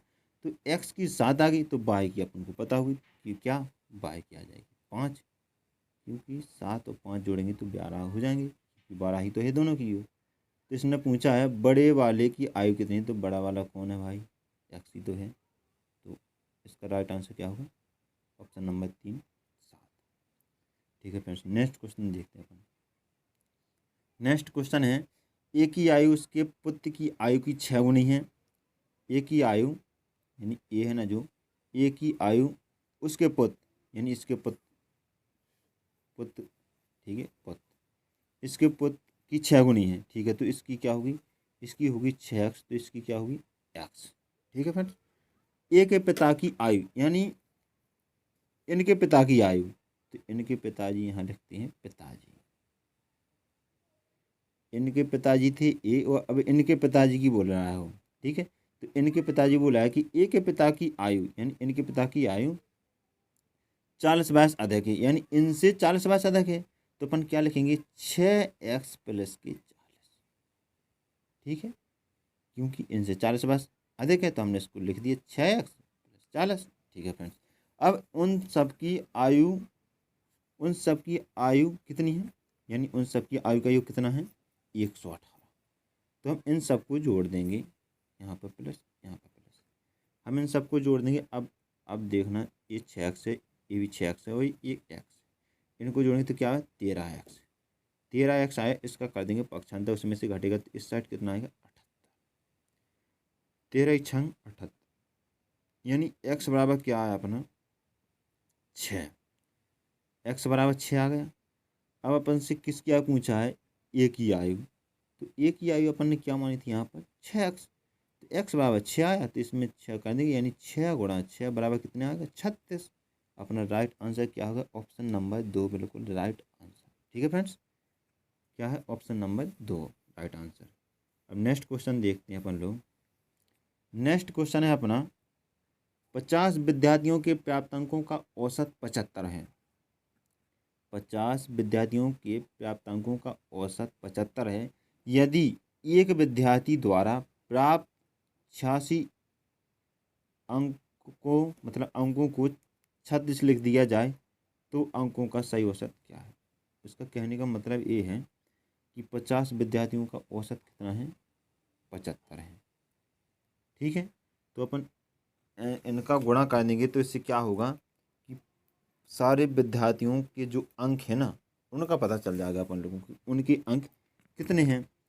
ठीक है, तो हम इनका गुणा करेंगे तो अपना गुणा करने पर कितना आएगा 37 50। अब लोग गुणा करके देख लेना 37 50 आएगा। अब यहाँ पर बोला उसने यदि एक विद्यार्थी द्वारा 86 अंक को 36 लिख दिया, यानी एक विद्यार्थी ने 86 की जगह 36 लिख दिया। क्या कर दिया 86 की जगह 36 लिख दिया, उसको लिखना था कितना 86 और लिख दिया 36, तो उसने क्या कर दिया कम कर दिया। ठीक है फ्रेंड्स, यानी उसको 86 लिखना था 36 लिख दिया तो उसने कम कर दिया। अब कम कितना कर दिया, अपन 86 में से 36 घटाएंगे तो कितना आएगा 50, यानी उसको उसमें और 50 ऐड करना था तब सही औसत निकलता। ठीक है फ्रेंड्स, तो अपन इसमें क्या करेंगे 50 जोड़ देंगे तो कितना आएगा 3800, यानी 3800 आएगा। यानी सही अंक कितने थे 3800, क्योंकि उसने क्या किया था कि 86 की जगह 36 लिख दिया था तो 50 की कमी आ गई थी, तो अपन ने 50 और ऐड कर दिए तो उसमें कितना आएगा 3800। अब ये बोल रहा है कि तो सही अंकों का औसत कितना है, तो अपने अंक का पता चलेगा कि सही अंक थे 3800। ठीक है, तो 3800 में क्या करेंगे अपन 50 का भाग देंगे, क्योंकि 50 विद्यार्थी हैं, 50 का भाग दे देंगे तो 0 से 0 कटेगा, इसका इसमें भाग देंगे 5 सत्ते 35। ठीक है, वहाँ पर बचा 3 5 छक्के 30, यानी 76। यानी अपना राइट आंसर कितना है option number 2 is the right answer. ठीक है फ्रेंड्स, अपना क्या है ऑप्शन नंबर 2 बिल्कुल करेक्ट आंसर है। अब नेक्स्ट क्वेश्चन देखते हैं अपन लोग। 15 लोगों के एक समूह में लोगों की औसत आयु 45 वर्ष है। 2 व्यक्तियों के निकल जाने पर औसत 5 वर्ष बढ़ जाता है। ठीक है फ्रेंड्स, तो इसको क्या करेंगे 15 लोगों की एक समूह में लोगों की औसत आयु 45 है, तो इसको क्या रखेंगे इनकी कुल आयु देख लेंगे कि कितनी है, तो 15 गुणे 45 कर देंगे तो अपन को पता चल जाएगा कि 15 लोगों के समूह में कुल मतलब सारे लोगों की आयु का योग कितना है। तो इसका गुणा करेंगे तो कितना आएगा 675। ठीक है, 22 इतने आएगा 15 लोगों की कुल आयु। अब उसने बोला है 2 व्यक्तियों के निकल जाने पर, यानी समूह में से 2 व्यक्ति निकल गए तो फिर कितने व्यक्ति बची? 13 व्यक्ति। 13 व्यक्ति बचे हैं तो उसने बोला कि औसत 5 बढ़ जाता है। तो 45 था, अब हो गया कितना? 50। तो अब देखेंगे कि 50 लोगों की औसत आयु कितनी है, तो इसमें गुणा करेंगे इसका तो कितना आएगा? 650 22। ठीक है फ्रेंड्स, अब हम इन दोनों को घटाएंगे तो कितना आएगा? 25। अब अपन को पता चल गया कि जोन 2 व्यक्ति निकले थे उनकी आयु कितनी थी? 25। तो उसने पूछा कि निकलने वाले दोनों व्यक्तियों की औसत आयु कितनी है। तो अपन क्या करेंगे, इसमें 2 व्यक्तियों की पूछे तो ये दोनों व्यक्तियों की कुल आयु का योग है, तो इसमें अपन 2 का भाग दे देंगे तो अपने पास आएगा क्या? 12.5 22, यानी 12.5 22। ठीक है फ्रेंड्स, औसत वाले क्वेश्चन है, आप बस ऐसे ही सॉल्व करना। ठीक है फ्रेंड्स, नेक्स्ट क्वेश्चन देखते हैं अपन। नेक्स्ट क्वेश्चन है अपना, विश्व कप में सेमीफाइनल तक मैचों में युवराज का बल्लेबाजी औसत 65 था, यानी 65 था। ठीक है फ्रेंड्स, युवराज को 8वें मैच में कितने रन बनाने चाहिए कि फाइनल मैच में उसका औसत 85 हो जाए। अब इसको सॉल्व कैसे करें, अब आप देखना गौर से कि अपन देखेंगे कि 5 मैचों में युवराज का बल्लेबाजी का औसत कितना था? 65। तो इसको क्या करेंगे, यानी 7 मैचों में, सॉरी 7 मैचों में, तो 7 गुणे 65, 7 मैचों में पता करना है, तो 7 गुणे 65 कहेंगे तो इसका गुणा करेंगे तो अपने पास कितना आएगा? इसका गुणा करने पर अपने पास आएगा 455। इसका गुणा किया तो कितना है? 455। ठीक है, और 8वें मैच में कितने रन बनाने चाहिए फाइनल में उसका इसको कितना हो जाए? 85। तो अभी यहाँ पर थी 7 पॉइंट, तो इसका औसत चला था 65, तो अपन ने पता कर लिया कि इसका पूरा अंक मतलब 455 है पूरे। ठीक है, अब 8वीं पारी आई तो 8 गुणे इसको कितनी चाहिए? 85 का इसको, तो अपन इसमें करेंगे क्या? 85 का गुणा। तो जैसे ही 85 का गुणा किया तो अपने पास कितना है? 680। ठीक है फ्रेंड्स, अब पहले थे कितने? 455 रन, अब होगा 480 रन। तो इसने टोटल कितने रन बनाए 8वीं पारी में? तो 680 में से कितना आया था वो? 455। तो 455 घटाएंगे तो अपने पास कितना आएगा? 225। यानी अपन कह सकते हैं कि 8वीं पारी ने उसने कितने रन बनाए? 225 रन बनाए। तो इसका करेक्ट आंसर कितना है? ऑप्शन नंबर 4 बिल्कुल राइट आंसर है। ठीक है फ्रेंड्स, बस ऐसे सॉल्व करना है। और नेक्स्ट क्वेश्चन है अपना, नेक्स्ट क्वेश्चन है 90 किलोमीटर प्रति घंटे की चाल से चल रही ट्रेन को 75 मीटर लंबे एक प्लेटफॉर्म को पार करने में 8 सेकंड लगते हैं, ट्रेन की लंबाई कितनी है? ठीक है फ्रेंड्स, अब देखते हैं। आपको मैंने ट्रेन संबंधी पहले भी क्वेश्चन बता चुका हूँ आपको, तो उसमें क्या किया था मैंने? सूत्र लगाया था चाल बराबर दूरी बटा समय। ठीक है फ्रेंड्स, चाल बराबर दूरी बटा समय। ठीक है, अब अपन के पास चाल कितनी है? 80 किलोमीटर प्रति घंटा, तो 80 लिख दिया। अब चूंकि यहाँ पर मीटर में दिया है और ये है किलोमीटर प्रति घंटा, तो इसको मीटर में चेंज करेंगे। मीटर में चेंज करेंगे तो कितने का गुणा करेंगे? 5/18। मैं आपको ये बता चुका हूँ कि यदि किलोमीटर को मीटर में चेंज करना है, मीटर प्रति सेकंड में चेंज करना है चाल को, किलोमीटर प्रति घंटे में दी हुई यदि चाल उसको मीटर प्रति सेकंड में चेंज करना है तो उसमें 5/18 का गुणा करना पड़ेगा। और यदि मीटर प्रति सेकंड में दी गई हो चाल तो उसको किलोमीटर में चेंज करना हो तो उसमें कितने का करेंगे? 18/5 का गुणा करेंगे। ठीक है फ्रेंड्स, तो हम इसमें कितने का गुणा करेंगे? 5/18 का। ठीक है, चूँकि चाल हो गई, अब दूरी को क्या करेंगे? जैसे यहाँ पर क्या 90 गुणा 5/18। ठीक है, ये क्या थी? चाल, यानी चाल बराबर दूरी बटा समय है। ठीक है, दूरी बटा समय। ठीक है, अब ये होगी चाल बराबर दूरी कितनी है? तो दूरी इसने बता दी कि प्लेटफॉर्म की दूरी कितनी है? 75 है, तो यहाँ पर 75 है। चूँकि ट्रेन की नहीं है पता अपन को, तो अपन ट्रेन की दूरी x मान के जोड़ देंगे। अब हमने इसको क्यों जोड़ा आपको पता है? मैंने इसको इसलिए जोड़ा कि जैसे माना कि ये अपना एक प्लेटफॉर्म इतना लंबा है, प्लेटफॉर्म लंबा है इतना प्लेटफॉर्म, ठीक है। अब इतना लंबा प्लेटफॉर्म है, अब ट्रेन आ रही है, जैसे ट्रेन इस साइड से आ रही है, जैसे इस साइड से ट्रेन निकली, तो अब पार कब करेगी ये? ऐसा तो है नहीं कि यहाँ पर ट्रेन पहुँच गई तो ये पार हो गया, नहीं। ट्रेन तब पार करेगी जब पूरी ट्रेन निकल जाएगी, यहाँ से यहाँ तक प्लेटफॉर्म है तो ये पूरी निकल जाएगी, इसका छोर यहाँ पर रहेगा और ट्रेन यहाँ तक पहुँच जाएगी, यानी ट्रेन पहुँचेगी यहाँ पर और इसका यहाँ पर रह जाएगी, इसका आखिरी डिब्बा, ठीक है। यानी प्लेटफॉर्म को टच करेगी आखिरी डिब्बा और ट्रेन निकल जाएगी आगे तक। तो कुल लंबाई कितनी होगी? प्लेटफॉर्म की लंबाई और ट्रेन की लंबाई, तभी तो पार करेगी। ऐसा तो है नहीं कि ट्रेन यहाँ से आए और प्लेटफॉर्म बिल्कुल अंदर स्टार्टिंग में ही पहुँची और अपन कह सकते हैं कि पार कर दिया, ऐसा तो है नहीं है।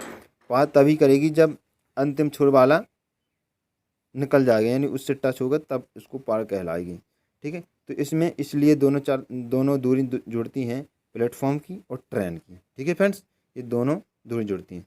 तो हमने यहाँ पर क्या किया, हमने यहाँ पर 75 प्लस x कर दिया। क्यों कर दिया? क्योंकि दोनों चालें जुड़ती हैं, तो हमने इसमें चालें जोड़ दिया हमने। अब 75 प्लस x, ठीक है। अब समय कितना लगता है? 8 सेकंड, तो इसके बटे में कितना कर दिया हमने? 8, ठीक है फ्रेंड्स, अपना काम हो गया।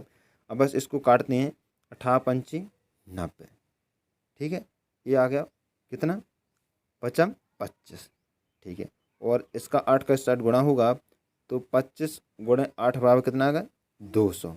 तो 200 बराबर 75 प्लस x, ठीक है। 75 कर देंगे पक्षांतर, तो 200 में से जैसे ही 75 जाएंगे तो कितना बचेगा अपने पास? 125। तो x यानी x क्या मानी थी? ट्रेन की लंबाई। तो ट्रेन की लंबाई कितनी आई? 125, यानी option number A is the right answer, ठीक है फ्रेंड्स। ऑप्शन नंबर ए बिल्कुल करेक्ट आंसर है, ठीक है। अब नेक्स्ट क्वेश्चन देखते हैं अपन लोग। नेक्स्ट क्वेश्चन है अपना, हाँ नेक्स्ट क्वेश्चन है 50 रुपये प्रति किलोग्राम वाले नमक को 80 रुपये प्रति किलोग्राम वाले नमक में किस अनुपात में मिलाया जाए कि निर्मित मिश्रण की कीमत 60 रुपये प्रति किलोग्राम हो जाए, ठीक है। इसको अपन लोग मिश्रण से सॉल्व करेंगे।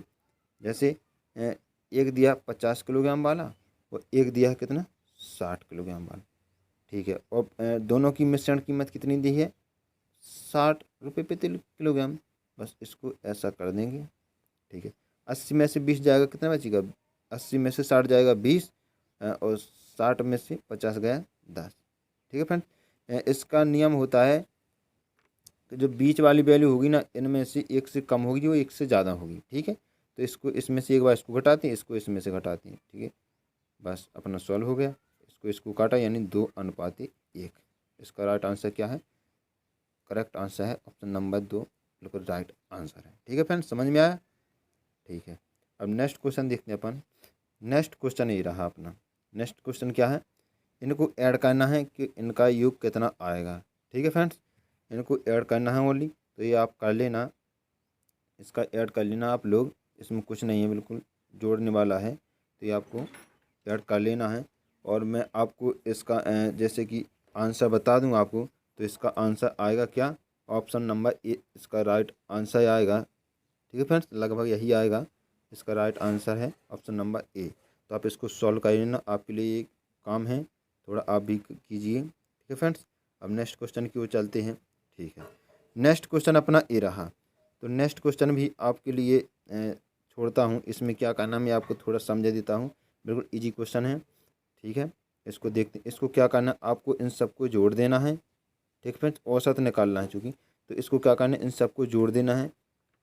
22, 28, 36, 44, 54, 62, इन सबको जोड़ के क्या करना है, जितने भी अंक दिए हुए यानी 1, 2, 3, 4, 5, 6, यानी 6 संख्या दी हैं, तो 6 का भाग कर देना है। योग में 6 का भाग कर देना आपका, ठीक है फ्रेंड्स। तो योग में 6 का भाग कर देंगे तो आपका आंसर आ जाएगा।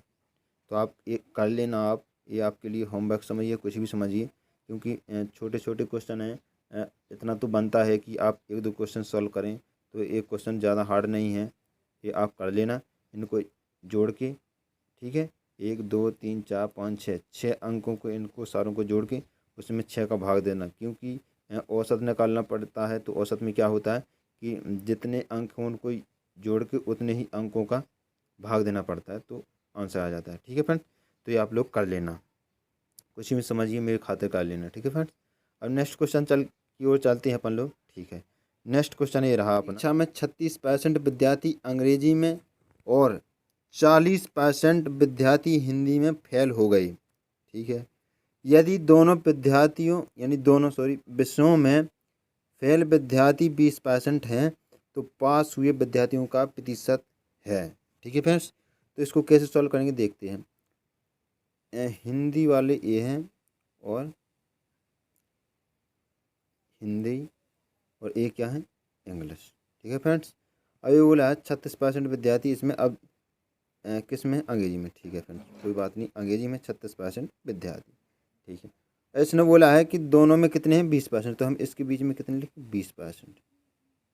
इसके बीच में लिखेंगे 20% विद्यार्थी। ठीक है फ्रेंड्स, अब आप बताना, हिंदी में माना कि 40% हैं, 40% विद्यार्थी हिंदी में, 40 में से 20 हैं दोनों में, यानी हिंदी में अंग्रेजी में। तो इसमें हिंदी में कितने बचे, ओनली 20, यानी 20 हिंदी में और दोनों में मिला के 20 उसमें है फेल। ठीक है फ्रेंड्स, इसलिए हमने इसको बीच में 20 लिख दिया, क्योंकि ये 20 हिंदी में इंग्लिश में हो गई और बाकी 20 बचे ना जो हिंदी में हो गए, क्योंकि इसने पूछा है कि 40% विद्यार्थी हिंदी में फेल। ठीक है, और इसने यहाँ बोला है कि 36% विद्यार्थी अंग्रेजी में, तो अंग्रेजी में 36% विद्यार्थी हैं, तो 20% तो मिक्सिंग है, यानी 36 में से 20 चलेगा तो कितना बचा, 16%। तो 16% विद्यार्थी इंग्लिश में है ओनली। ठीक है, अब बन गया अपना डायग्राम, यानी अब ऐसे में देखेंगे तो हिंदी के अंदर कितनी आ रही है, 40%, 40% तो हिंदी में, और अंग्रेजी में कितने आए हैं, तो अंग्रेजी वाले डिब्बे में कितने आए हैं, 36% है, और दोनों में कितने आएंगे, तो दोनों में एक कॉमन रहा, तो इसके बीच में कितने, 20, तो 20 दोनों में है। ठीक है फ्रेंड्स, तो ये कितने हैं, ये फेल हैं, तो इनको ऐड जोड़ेंगे तो कितना आएगा, 56%, यानी 56% जब फेल हैं तो पूरे टोटल कितने होते हैं, 100%। तो 100% में से 56% फेल हैं, तो पास कितने परसेंट है, 44%। ठीक है फ्रेंड्स, तो अपना राइट आंसर कितना है, option number 2 is the right answer, बिल्कुल ऑप्शन नंबर 2। ठीक है फ्रेंड्स, अब नेक्स्ट क्वेश्चन देखते हैं अपन लोग। नेक्स्ट क्वेश्चन है अपना, नेक्स्ट क्वेश्चन बोला है एक त्रिभुज का क्षेत्रफल 150 मीटर स्क्वायर है, इसके आधार व ऊंचाई का अनुपात 3:4 है, इसके आधार की लंबाई होगी। तो इसने दिया है अपन को, क्षेत्रफल दिया है और आधार की लंबाई पूछी, चूँकि आधार व ऊंचाई का भी अनुपात दिया है। तो इसको कैसे करेंगे, आपने एडवांस मैथ में पढ़ लिया होगा या पढ़े होंगे आप लोग, 9-10वीं क्लास में है। क्षेत्रफल यानी त्रिभुज का क्षेत्रफल बराबर क्या होता है, त्रिभुज का क्षेत्रफल बराबर होता है 1/2 आधार गुणे ऊंचाई। ठीक है फ्रेंड्स, 1/2 आधार गुणे ऊंचाई। ठीक है, हम इसमें सूत्र लगाएंगे, जैसे कि क्षेत्रफल 150 है, तो यहाँ पर हम 150 लिख देंगे क्षेत्रफल बराबर। अब 1/2 आधार कितना दिया है, 3:4 है, क्या है, आधार, और ऊंचाई का अनुपात दिया है। तो यहाँ पर 3x गुणे 4x, क्योंकि ये क्षेत्रफल बराबर हमने ये क्षेत्रफल रख दिया है, क्योंकि क्षेत्रफल का सूत्र होता है 1/2 आधा गुणा ऊंचाई, तो आधा अपन को 3x और ऊंचाई है 4x, क्योंकि हमने x मान लिया दोनों में, क्योंकि कंफर्म नहीं कह सकते हैं, इसलिए अनुपात में दिया हो तो x मान लिया है। अब क्या करेंगे, इसमें को काटेंगे, 2 से काटा ये, तो यहाँ पर कितना बचा, 2x। ठीक है फ्रेंड्स, अब इसका करेंगे हम गुणा, तो इसमें गुणा करेंगे तो कितना आएगा, 3 दूनी 6, 6x स्क्वायर, तो 6x स्क्वायर बराबर कितना है, 150। ठीक है, अब हम इसको काटेंगे, 6 से काटेंगे इसको, तो 6 दूनी 12 और 6 पंचे 30, यानी x स्क्वायर बराबर 25। तो x बराबर कितना आ गया, इसके ऊपर रूट चलेगा, तो x बराबर आ गया अपना कितना, 5। x बराबर 5 आ गया। तो इसने अपन से पूछा आधार की लंबाई कितनी, तो आधार को क्या माना था, आधार और ऊंचाई का अनुपात माना था अपन ने 3:4 है, तो इसको क्या माना था, 3x, यानी आधार को 3x और ऊंचाई को 4x। तो x बराबर 5, तो इसमें 5 रख देंगे तो 3 गुणा 4 बराबर कितना आया, सॉरी 4 नहीं 5, क्योंकि अपन को x बराबर 5 है, तो 3 गुणा 5 बराबर कितना है 15। तो अपना राइट आंसर क्या होगा, 15 मीटर में होगा। चूँकि यहाँ पर सेंटीमीटर दिया है लेकिन ये गलत है, क्योंकि इसको मीटर में देना चाहिए था, इसमें मीटर में बात कही गई है। तो 15 सेंटीमीटर या मीटर स्क्वायर, 15 मीटर स्क्वायर आना चाहिए था इसका आंसर। ठीक है फ्रेंड्स, क्योंकि इसमें मीटर में बात कही गई, इसमें सेंटीमीटर में, तो ये नहीं हो सकता है। या फिर यहाँ पर सेंटीमीटर होगा या फिर यहाँ पर होगा, तो ये मीटर होना था, यहाँ पर मीटर स्क्वायर, इसको रॉम कर दिया उन्होंने। तो इसका करेक्ट आंसर क्या हो, 15 मीटर स्क्वायर। ठीक है फ्रेंड्स, अब नेक्स्ट क्वेश्चन देखते हैं अपन लोग। तो नेक्स्ट क्वेश्चन क्या है, एक्स अपने माल को वाई से 20% सस्ता और जेड से 20% महंगा बेचता है। अब इसको कैसे सॉल्व करेंगे, ये क्वेश्चन आप लोगों के लिए वेरी वेरी इम्पोर्टेंट है। मैं अभी से बोल रहा हूँ वेरी वेरी इम्पोर्टेंट है, क्योंकि फ्रेंड्स ऐसे क्वेश्चन अधिकांश बहुत ज़्यादा पूछता है पीवी, एसएससी, रेलवे, हर एग्जाम में ऐसे क्वेश्चन बनता है। क्योंकि ऐसे क्वेश्चनों में विद्यार्थी थोड़ा नहीं कर पाता है जल्दी जल्दी में, तो इसको क्वेश्चन को देखना है आप लोगों को। देखिए आप, तो इसमें क्या करेंगे, अपन को लिखेंगे क्या, बाई एक्स जेड। ठीक, हमने ऐसा क्यों लिया उसका कारण हम आपको बता रहे हैं। अब ये बोला है एक्स अपने माल को 20 मतलब 22 से 20% सस्ता बेचता है। तो एक्स अपने माल को 22 से 20% सस्ता बेचता है, तो हम ऐसे कह सकते हैं कि ये यदि 100 में बेचता होगा तो ये कितने में बेचता है, 80 में। क्योंकि एक्स अपने माल को 20% सस्ता बेचता है 22 से, तो 22 से 20% भैया सस्ता ही तो बेच रहा है। ठीक है, अब क्योंकि अब आगे लिखा और जेड से 20% महंगा बेचता है। अब देखना आप, तो इसमें दो वैल्यू बनी है एक्स की, यानी इससे तो सस्ता बेचता, तो यहाँ पर 80 आया और इससे महंगा बेचा। ठीक है, तो इसकी भी वैल्यू बनेगी, तो इससे 20% महंगा बेचा है जेड से, तो 20% महंगा है, तो यहाँ पर 120 लिखेंगे और यहाँ पर क्या आएगा 100, क्योंकि ये यदि 100 होगा तो ये 120 होगा। ठीक है फ्रेंड्स, क्योंकि 20% महंगा बेच रहा है एक्स और 22 से 20% सस्ता बेच रहा है। ठीक है, तो हमने 22 से तो 20% सस्ता कर दिया, ये 100 है तो ये 80 होगा, और जेड से भी हमने 20% अधिक महंगा कर दिया, क्योंकि ये 100 है तो ये 120 है। ठीक है, अब हम इसको रेशियो बनाएंगे, तो यहाँ पर एक जगह खाली है, तो यहाँ पर कहेंगे इस वाले अंक है ना जो 80, यहाँ पर 80 लिख देंगे, और यहाँ पर जगह खाली है तो इसको क्या करेंगे 120 यहाँ पर लिखेंगे, जो 120 यहाँ पर लिख देंगे। ठीक है, अब बस अब इसको काटेंगे अपन में, 1 0 से 1 0 से 0 इतना कट गया, ए 0 से जे 0 ए 0 कट गया। ठीक है, अब इसका गुणा कहेंगे तो ये आया 120। ठीक है फ्रेंड्स, यहाँ पर लिखते हैं अपन लोग 120 और इसका गुणा कहेंगे 12 8 96 अनुपात 96 और अनुपात कितना 80। ठीक है फ्रेंड्स, 80, तो बाई एक्स जेड 120 96 80 कितना आया 120 96 और कितना 80। ठीक है फ्रेंड्स, और यहाँ पर क्या था बाई एक्स जेड। ठीक है, अब इसको हम फिर से काटेंगे, तो ये किससे कट रहा है 4 से, 4 दूनी 8 यानी 20 यहाँ पर आया, 24 यहाँ पर आया और 30 यहाँ पर आया, 4 से काटा ये फिर भी कट रहा है, फिर भी काटेंगे तो इससे यहाँ पे क्योंकि 20 लिखा है ये फिर से कट रहा है, किससे कट रहा है 2 से कट रहा है, तो यहाँ पर आएगा 10 और यहाँ पर आएगा 12 और यहाँ पर आएगा 15। ठीक है फ्रेंड्स, अब अपने पास अनुपात बन गया 15 12 10, कितना बन गया 15 12 10, 15 12 10 बाई एक्स। ठीक है, अब ये बोला है क्वेश्चन में क्या बोला है कि एक्स का ये अपना अनुपात बन गया। अब अभी क्या बोला है जेड का माल एक्स के माल से कितना महंगा अथवा सस्ता है। मैं आपसे बताऊं जहाँ पर भी से लगा उससे देखते हैं, मतलब उससे का की ओर देखते हैं, से का की ओर चलते हैं। तो जेड का माल 22 से, तो बाई कहाँ है इस 22 से, हमने क्या कहा से का की ओर, तो इससे यानी ए, तो इससे क्या है 5 रुपये कम है या 5 रुपये मान सकते हैं, 5% कम है, 5 मानेंगे, 5 रुपये कम है क्योंकि इसको इसमें परसेंटेज देखना है। ये 5 कम है इससे, तो किस पर है? 15 पर है 5 कम। तो 15 पर 5 कितना परसेंट? ठीक है, 15 पर 5 कितना परसेंट है? 5 से काटेंगे 5 × 15 और इस 100 में इसका देंगे भाग तो कितना आएगा? 33.33%।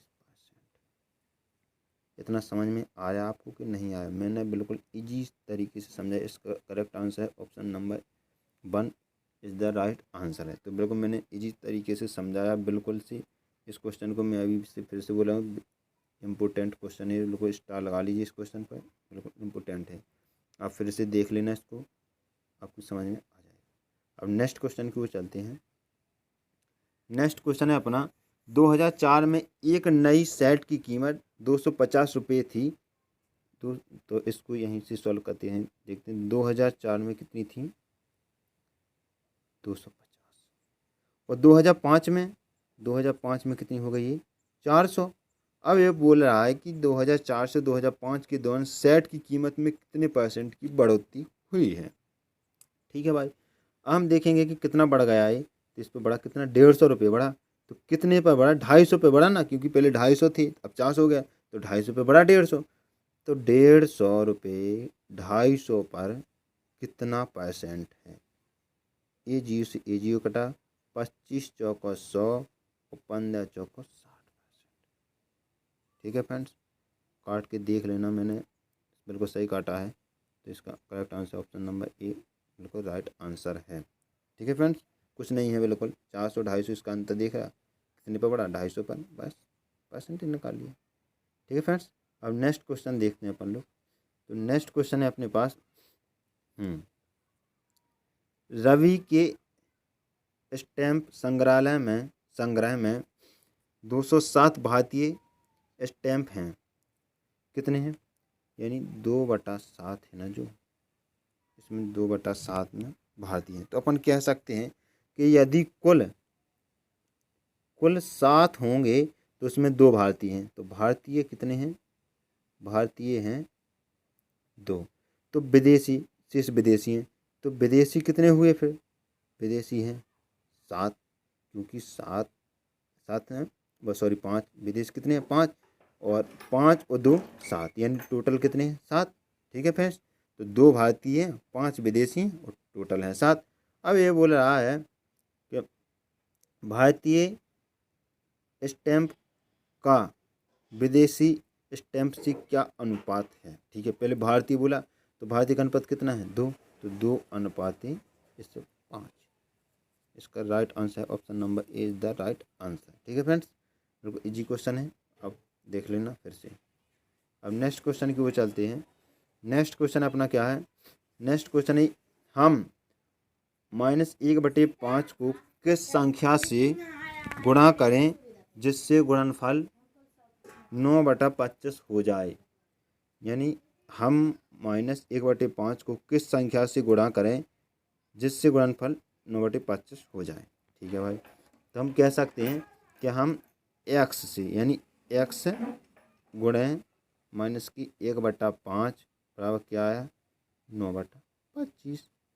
यानी हम x में गुणा करेंगे यदि -1/5 का, तो हमको गुणनफल कितना आएगा? 9/25 आएगा। ठीक है भाई, अब यहाँ पर x यहीं पर रोक दिया हमने, तो इसका कर दिया क्या? मल्टीप्लाई। तो 9/25 गुणा 5/1, माइनस से चूँकि तो माइनस तो लगेगा ही, तो 5 से काटा 5 25। तो x बराबर क्या आया? 9/5, चूँकि किसका? माइनस का। तो अपना राइट आंसर क्या है? माइनस का 9/5, यानी थर्ड ऑप्शन, तीसरा ऑप्शन बिल्कुल राइट आंसर है आपका, माइनस का 9/5। ठीक है, समझ में आया? बिल्कुल छोटे छोटे क्वेश्चन हैं। अब नेक्स्ट क्वेश्चन क्यों चलते हैं। ठीक है भाई, नेक्स्ट क्वेश्चन देखते हैं अपन लोग। तो नेक्स्ट क्वेश्चन है, एक व्यक्ति एक वस्तु को 550 रुपये में बेचता है, 550 रुपये में बेचता है, जिससे वह क्रय मूल्य का 1/10 लाभ प्राप्त करता है। उसका लाभ परसेंट यानी लाभ प्रतिशत कितना है। ठीक है भाई, तो इसको कैसे सॉल्व करेंगे, तो आप देखते हैं, क्रय मूल्य का 1/10 भाग, यानी अपन कह सकते हैं कि यदि CP 10 है तो उसमें लाभ कितना है, लाभ 1 है। ठीक है, यानी CP 10 है तो लाभ उसमें 1 है ग्राम मूल्य। अब इसने बोला है कि एक वस्तु को बेचता है कितने, यानी SP कितना है अपने पास, 550 रुपये। अब ये है CP, यानी खरीदा था 10 में और लाभ कमाया 1 का, बेचा उसने 550 रुपये में। तो अपन कह सकते हैं कि CP 10 है, लाभ 1 है, तो पूरे टोटल कितना हुआ 11, यानी 11 में बेचा को आया होगा, क्योंकि लाभ भी तो कमाया उसने 1 का, क्योंकि ये अनुपात में है अभी। तो CP कितना है 10 और लाभ कमाया उसने 1 का, तो पूरा टोटल कितना होगा 11। तो 11 यूनिट की वैल्यू दी है अपन को कितना, 550 रुपये दी है। 11 यूनिट की वैल्यू 550 रुपये दी है, तो 1 यूनिट की वैल्यू कितनी होगी 50। 1 यूनिट की वैल्यू कितनी होगी 50। अब इसने पूछा इसका लाभ प्रतिशत कितना है, तो लाभ प्रतिशत देखेंगे तो 1 यूनिट की वैल्यू इसमें निकालेंगे, लाभ 1% यानी 1 यूनिट की वैल्यू है, तो इसमें इसका गुणा करेंगे तो 50 आएगा लाभ। चूँकि परसेंट देखा जाता है CP पर, तो CP का गुणा करेंगे तो कितना आएगा 500। तो 500 पे देखेंगे 50, 500 पर कितना परसेंट है, तो हम इसको देखेंगे तो इससे क्या है, 1 जीरो से क्या कटेगा 1 जीरो और 50 से 50, तो कह सकते हैं कि 10% है। ठीक है फ्रेंड्स, बिल्कुल इजी क्वेश्चन। आपको समझ में आया कि नहीं है? ठीक है, इस क्वेश्चन को मैं दूसरा समझा देता हूँ, यदि आपको कोई प्रॉब्लम है तो दूसरा देख लो आप। यानी CP कितना है 10, लाभ कितना है, प्रॉफिट कितना है 1, और SP कितना है 550। तो SP 550 है, तो SP का मतलब है बेचना। तो उसने 10 में खरीदा था और 1 लाभ कमाया, तो 11 की बेची कहलाई, क्योंकि खरीदा था 10 में और 1 उसने लाभ कमा लिया, तो बेचा हुआ 11 में। तो 11 यूनिट की वैल्यू कितनी है 550 रुपये, 1 यूनिट की वैल्यू है 50 रुपये। तो अपन कह सकते हैं कि 1 यूनिट की वैल्यू 50 है, तो 50 तो आ गया। बस हमेशा इसने क्या पूछा है, लाभ प्रतिशत, तो अपन को लाभ प्रतिशत निकालना है, तो किस पर निकलता है वो, कॉस्ट प्राइस पर निकलता है, प्रतिशत लाभ या हानि। तो हमने इसका इसमें गुणा करेंगे तो कितना आएगा 500। तो CP 500 है, तो 500 पर 50 कितना परसेंट है, बस आंसर आ गया 10%। ठीक है फ्रेंड्स, तो इसका राइट आंसर क्या है, चौथा नंबर राइट आंसर। ठीक है, अब नेक्स्ट क्वेश्चन की ओर फ्रेंड्स, नेक्स्ट क्वेश्चन की ओर चलते हैं। तो नेक्स्ट क्वेश्चन अपना है, यदि 3x + 2y = 12 तथा xy = 6, 9x² + 4y² ज्ञात करना अपन को। तो क्या दिया अपन को, 3x + 2y = 12, ये हमको दिया गया है। ठीक है फ्रेंड्स, और साथ में दिया गया है क्या, x × y बराबर कितना 6, और 9x² + 4y²। फ्रेंड्स ये हमको ज्ञात करना है। ठीक फ्रेंड्स, तब इसको सॉल्व कैसे करेंगे, इसको सॉल्व देखना आप लोग, क्योंकि ऐसे क्वेश्चनों को सॉल्व करने का अलग तरीका होता है। तो देखिए फ्रेंड्स, जैसे ये लिखा है x × y, तो x × y लिखा है, हमको x × y दिया है, तो हम 6 है, जो इस 6 के फ्रैक्शन कितने प्रकार के हो सकते हैं, एक तो हो सकता है 6 × 1, एक हो सकता है 3 × 2। ठीक है फ्रेंड्स, क्या हो सकता है 6 × 1, और एक फ्रैक्शन ये होगा, एक फ्रैक्शन ये, 3 × 2। ठीक है फ्रेंड्स, तो इससे हम 6 बना सकते हैं। यानी अब इसको हम ऐसा क्यों तोड़ रहे हैं, क्योंकि हम x और y में देखेंगे कि यदि x हम 6 मानेंगे तो उसका मान रखेंगे आ रहा है कि नहीं। ठीक है, जैसे x को मान लिया हमने 6 और y को मान लिया हमने 1, तो इसका गुणा करेंगे तब भी तो 6 आएगा। ठीक है, ऐसी वैल्यू हमको इसमें पुट करके देखनी है। तो क्या, एक 6 × 1 और एक हो गया 3 × 2। अब देखते हैं हम इसकी वैल्यू पुट करके, हमको कौन दिया है, ये वाला दिया है हमको, तो ये वाला दिया, तो इसमें वैल्यू पुट करते हैं। जैसे x बराबर जैसे 6 मानते हैं, x बराबर 6 मान लिया, तो इसमें जैसे रखा x के स्थान पर 6 × 18, 6 × 18 है, और इसमें 2 × 2 1 रखा, तो 18 2 20, तो हमको तो चाहिए 12, ये तो 12 20, यानी अपना ए नहीं रख सकता, यानी एक्स के स्थान पे 6 नहीं रख सकते। अब हम वाई के स्थान पे 6 रख के देखते हैं। तो वाई के स्थान पे हमने 6 रखा, जैसे ही इस 6 को हमने वाई के स्थान पे रखा और 1 को रखा हमने एस 3 एक्स के स्थान पर। तो इसमें क्या 3 एकम 3, वैसा हुआ क्या 6 दूनी 12, 12 और 3 कितना हुआ 12 और 3 15, तो 15 भी नहीं हो सकता है। ठीक है फ्रेंड्स, तो 15 भी नहीं होने चाहिए कितना 12। ठीक है फ्रेंड्स, तो इसका मतलब ये है कि ये अपने बिल्कुल गलत है, यानी इसको हम 6 × 1 के रूप में नहीं लिख सकते। अब किस पे आई बात, अब बात आती है 3 × 2, यानी एक्स को यदि हम 3 मानते हैं, तो एक्स को जैसे हमने 3 माना और वाई को 2 मानते हैं, तो एक्स के स्थान पर हमने 3 रखा, तो 3 3 का 9 9 ये हो गया, और इसके स्थान पर रखा 2 दूनी 4, तो 9 और 4 कितना हुआ 9 और 4 हुआ कितना 13, तो यानी ये भी बिल्कुल गलत है। तो इसको 3 × 2, यानी इसमें एक्स के स्थान पर 3 नहीं रख सकते हैं। ठीक फ्रेंड्स, अब हम क्या करेंगे कि एक्स के स्थान पर 2 रखेंगे। एक्स के स्थान पर कितने के रखेंगे 2, तो जैसे ही हमने इस एक्स के स्थान पर रखा, तो 3 दूनी 6 6 आ गया, और 3 रखा वाई के स्थान पर, तो 3 दूनी 6, तो 6 और 6 कितने हो गया 12, तो सही है, मतलब 12 आने चाहिए, 12 ही आ गया। तो अपन ने क्या रखा, एक्स के स्थान पर 2 रखा और वाई के स्थान पर 3 रखा, बस हो गए, अपनी बात बन गई। बस क्या कि 3x लिखा है ना, जो 9x square, sorry 9x square plus 4y square लिखा है। अब बस इसी में वैल्यू पुट कर देंगे। ठीक है, वैल्यू पुट करेंगे तो क्या करेंगे, इसको मिटाते हैं, इसको क्या करेंगे x के स्थान पर रखेंगे क्या, x के स्थान पर रखेंगे 2 और y के स्थान पर रखेंगे क्या 3। ठीक है फ्रेंड्स, अब रखेंगे तो 9 × x के स्थान पर रखें 2 दूनी 4, क्योंकि इसके ऊपर बैग है, तो यहाँ पर 4।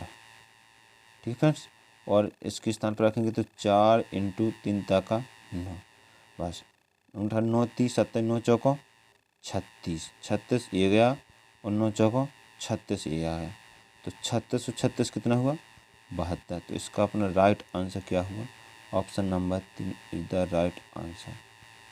ठीक है फ्रेंड्स, आपको बस वैल्यू पुट करके देख लेना है, बिल्कुल सिंपल क्वेश्चन है, ज़्यादा ध्यान नहीं देना। यदि आप इसकी प्रैक्टिस करते रहोगे तो आपको ये बिल्कुल समझ में आ जाएगा, बहुत जल्दी इसको सॉल्व कर पाओगे। ठीक है फ्रेंड्स, अब नेक्स्ट क्वेश्चन की ओर चलते हैं। नेक्स्ट क्वेश्चन क्या है अपना, नेक्स्ट क्वेश्चन है, एक वृत्त में यदि जीवा सी डी की तुलना में जीवा ए बी केंद्र ओ के अधिक निकट है। जैसे हमने ए बना लिया क्या वृत्त, अब ए सॉरी ऐसा बनाते हैं, ए बना लिया जैसे हमने वृत्त, अब वृत्त मान लिया जैसे हमने ए मान लिया क्या केंद्र, एक केंद्र मान लिया। और ये बोला है कि यदि जीवा सी डी की तुलना में जीवा ए बी केंद्र के अधिक निकट है। जैसे एक हमने जीवा निकाल दी क्या, एक जीवा निकाल दी हमने A C D, sorry A B, ये हमने क्या रख कर दिया ए, और ए हो गया बी, और एक जीवा निकाल दिया हमने क्या सी डी, क्योंकि इसमें बोला है कि सी डी की तुलना में ए बी ओ केंद्र की, यानी इसको हमने निकाल दिया ओ, तो ओ केंद्र के निकट है, तो निकट ही है, केंद्र के पास ही है ये जीवा, और ए है दूर। ठीक है फ्रेंड्स, क्योंकि उसने कहा है इसकी तुलना में ए पास में है, इसकी तुलना में ए पास में है, तो हमने केंद्र से पास में निकाल दिया। ठीक है फ्रेंड्स, तो इसको कहते हैं क्या जीवा। मैं आपको बता दूं, जो जैसे कोई भी वृत्त है, यदि उसके केंद्र से ना होकर कोई भी रेखा निकलती है तो इसको बोलते हैं जीवा। यदि बीच केंद्र से कोई रेखा निकलती है तो इसको बोलते हैं क्या व्यास। ठीक है, ये बात आप याद रख लेना, इसको क्या बोलते हैं व्यास। तो बस आप याद रखना, इसको जीवा इसको व्यास, फिर आप मतलब बुला नहीं जाओगे, इसलिए आपको मैं बता रहा हूँ। तो इसको बोलते हैं क्या जीवा, उसको बोलते हैं व्यास, आप कंफ्यूज मत होना। ठीक फ्रेंड्स, अब क्या है, उसने हमको क्या दी है शर्तें दी हैं कुछ, अब शर्तों के बारे में पूछा है। ये बोला है कि ए बी बड़ा है बराबर है सी डी से, तो आप बताइए ए बी बड़ा है, ये तो बात सही का बड़ा है, लेकिन बराबर नहीं है, क्योंकि जब बराबर होगा तो इसकी रेखा की जो ए बी है ना जी, इसकी लंबाई भी तो बराबर होनी चाहिए, ये इसकी और इसकी लंबाई बराबर होनी चाहिए। लेकिन जब ये केंद्र के पास है तो ए बड़ा होगा, ए छोटा होगा, तो ए बिल्कुल ऑप्शन अपना गलत है। ऐसे इसने पूछा ए भी छोटा है सी डी से, ए भी छोटा कैसे हो सकता है, जो केंद्र के पास से गुजरता है वही बड़ा होता है, तो ए भी अपना गलत है। ऑप्शन नंबर 3 राइट आंसर है। ठीक है फ्रेंड्स, क्योंकि ए भी बड़ा है सी डी से, तो ए भी वास्तव में बड़ा है, क्योंकि ये केंद्र के पास से निकला इसलिए ये बड़ा हो गया और ये छोटा है। तो अपना क्या है, option number 3 is the right answer. ठीक है फ्रेंड्स, अब नेक्स्ट आगे देखते हैं। एक मंदिर में, नेक्स्ट क्वेश्चन क्या है अपना, एक मंदिर में 25 बेलनाकार स्तंभ हैं। क्या है, एक मंदिर में 25 बेलनाकार स्तंभ हैं। प्रत्येक स्तंभ की त्रिज्या अपन को दी रखी है, कितनी दी रखी है, 28 सेंटीमीटर, तथा ऊंचाई 4 मीटर है। ऊंचाई कितनी है, 4 मीटर है। उन स्तंभों की पेंटिंग की लागत निम्न होगी, जबकि पेंटिंग की लागत 8 प्रति वर्ग मीटर है। कितनी है, 8 प्रति वर्ग मीटर है। ठीक है भाई, जैसे माना कि ये क्या है, स्तंभ है, ये वाला, ये हमने मान लिया क्या है, स्तंभ। ठीक है, जैसे मान लिया कि ये स्तंभ खड़ा है। ठीक है, अब क्या है कि ये बीच से आपको फिर बना लेना, आपको मैं ऐसे ही बना रहा हूँ, ये है। तो ये क्या है, त्रिज्या कितनी है, 28 सेंटीमीटर। और ऊंचाई कितनी है, ये होगी ऊंचाई, तो ऊंचाई कितनी है, 4 मीटर। तो ये सेंटीमीटर में है, ये मीटर में है, तो इसको सेंटीमीटर में कन्वर्ट करेंगे, इसको मीटर में कन्वर्ट कर लेंगे, तो इसको क्या लिखेंगे, 0.28 मीटर। ठीक फ्रेंड्स, ये मीटर में है तो 0.28 मीटर। ठीक है, अब क्या पूछ रहा है वो अपन से, उन स्तंभों की पेंटिंग में लागत निम्न होगी, यानी उस अपन से पेंटिंग के बारे में पूछ रहा है। तो मैं आपसे एक बात पूछूं कि यदि अपन को जैसे बेलनाकार दिया है या सिलेंडर दिया है, तो उसकी पेंटिंग कहाँ पर करोगे, ऊपर ऊपर ही तो करेंगे ना, करेंगे तो पेस्ट के क्षेत्रफल पर करेंगे। तो अपन को बस पेस्ट के क्षेत्रफल निकालना है कि उसका ऊपर ऊपर का पेस्ट का क्षेत्रफल कितना है। ठीक है फ्रेंड्स, क्योंकि पेंटिंग उसी के ऊपर होती है। आपने देखा होगा सिलेंडर के ऊपर ही तो होती है पेंटिंग, तो बस उसी के ऊपर पेंटिंग होगी, तो उसका क्षेत्रफल निकालेंगे।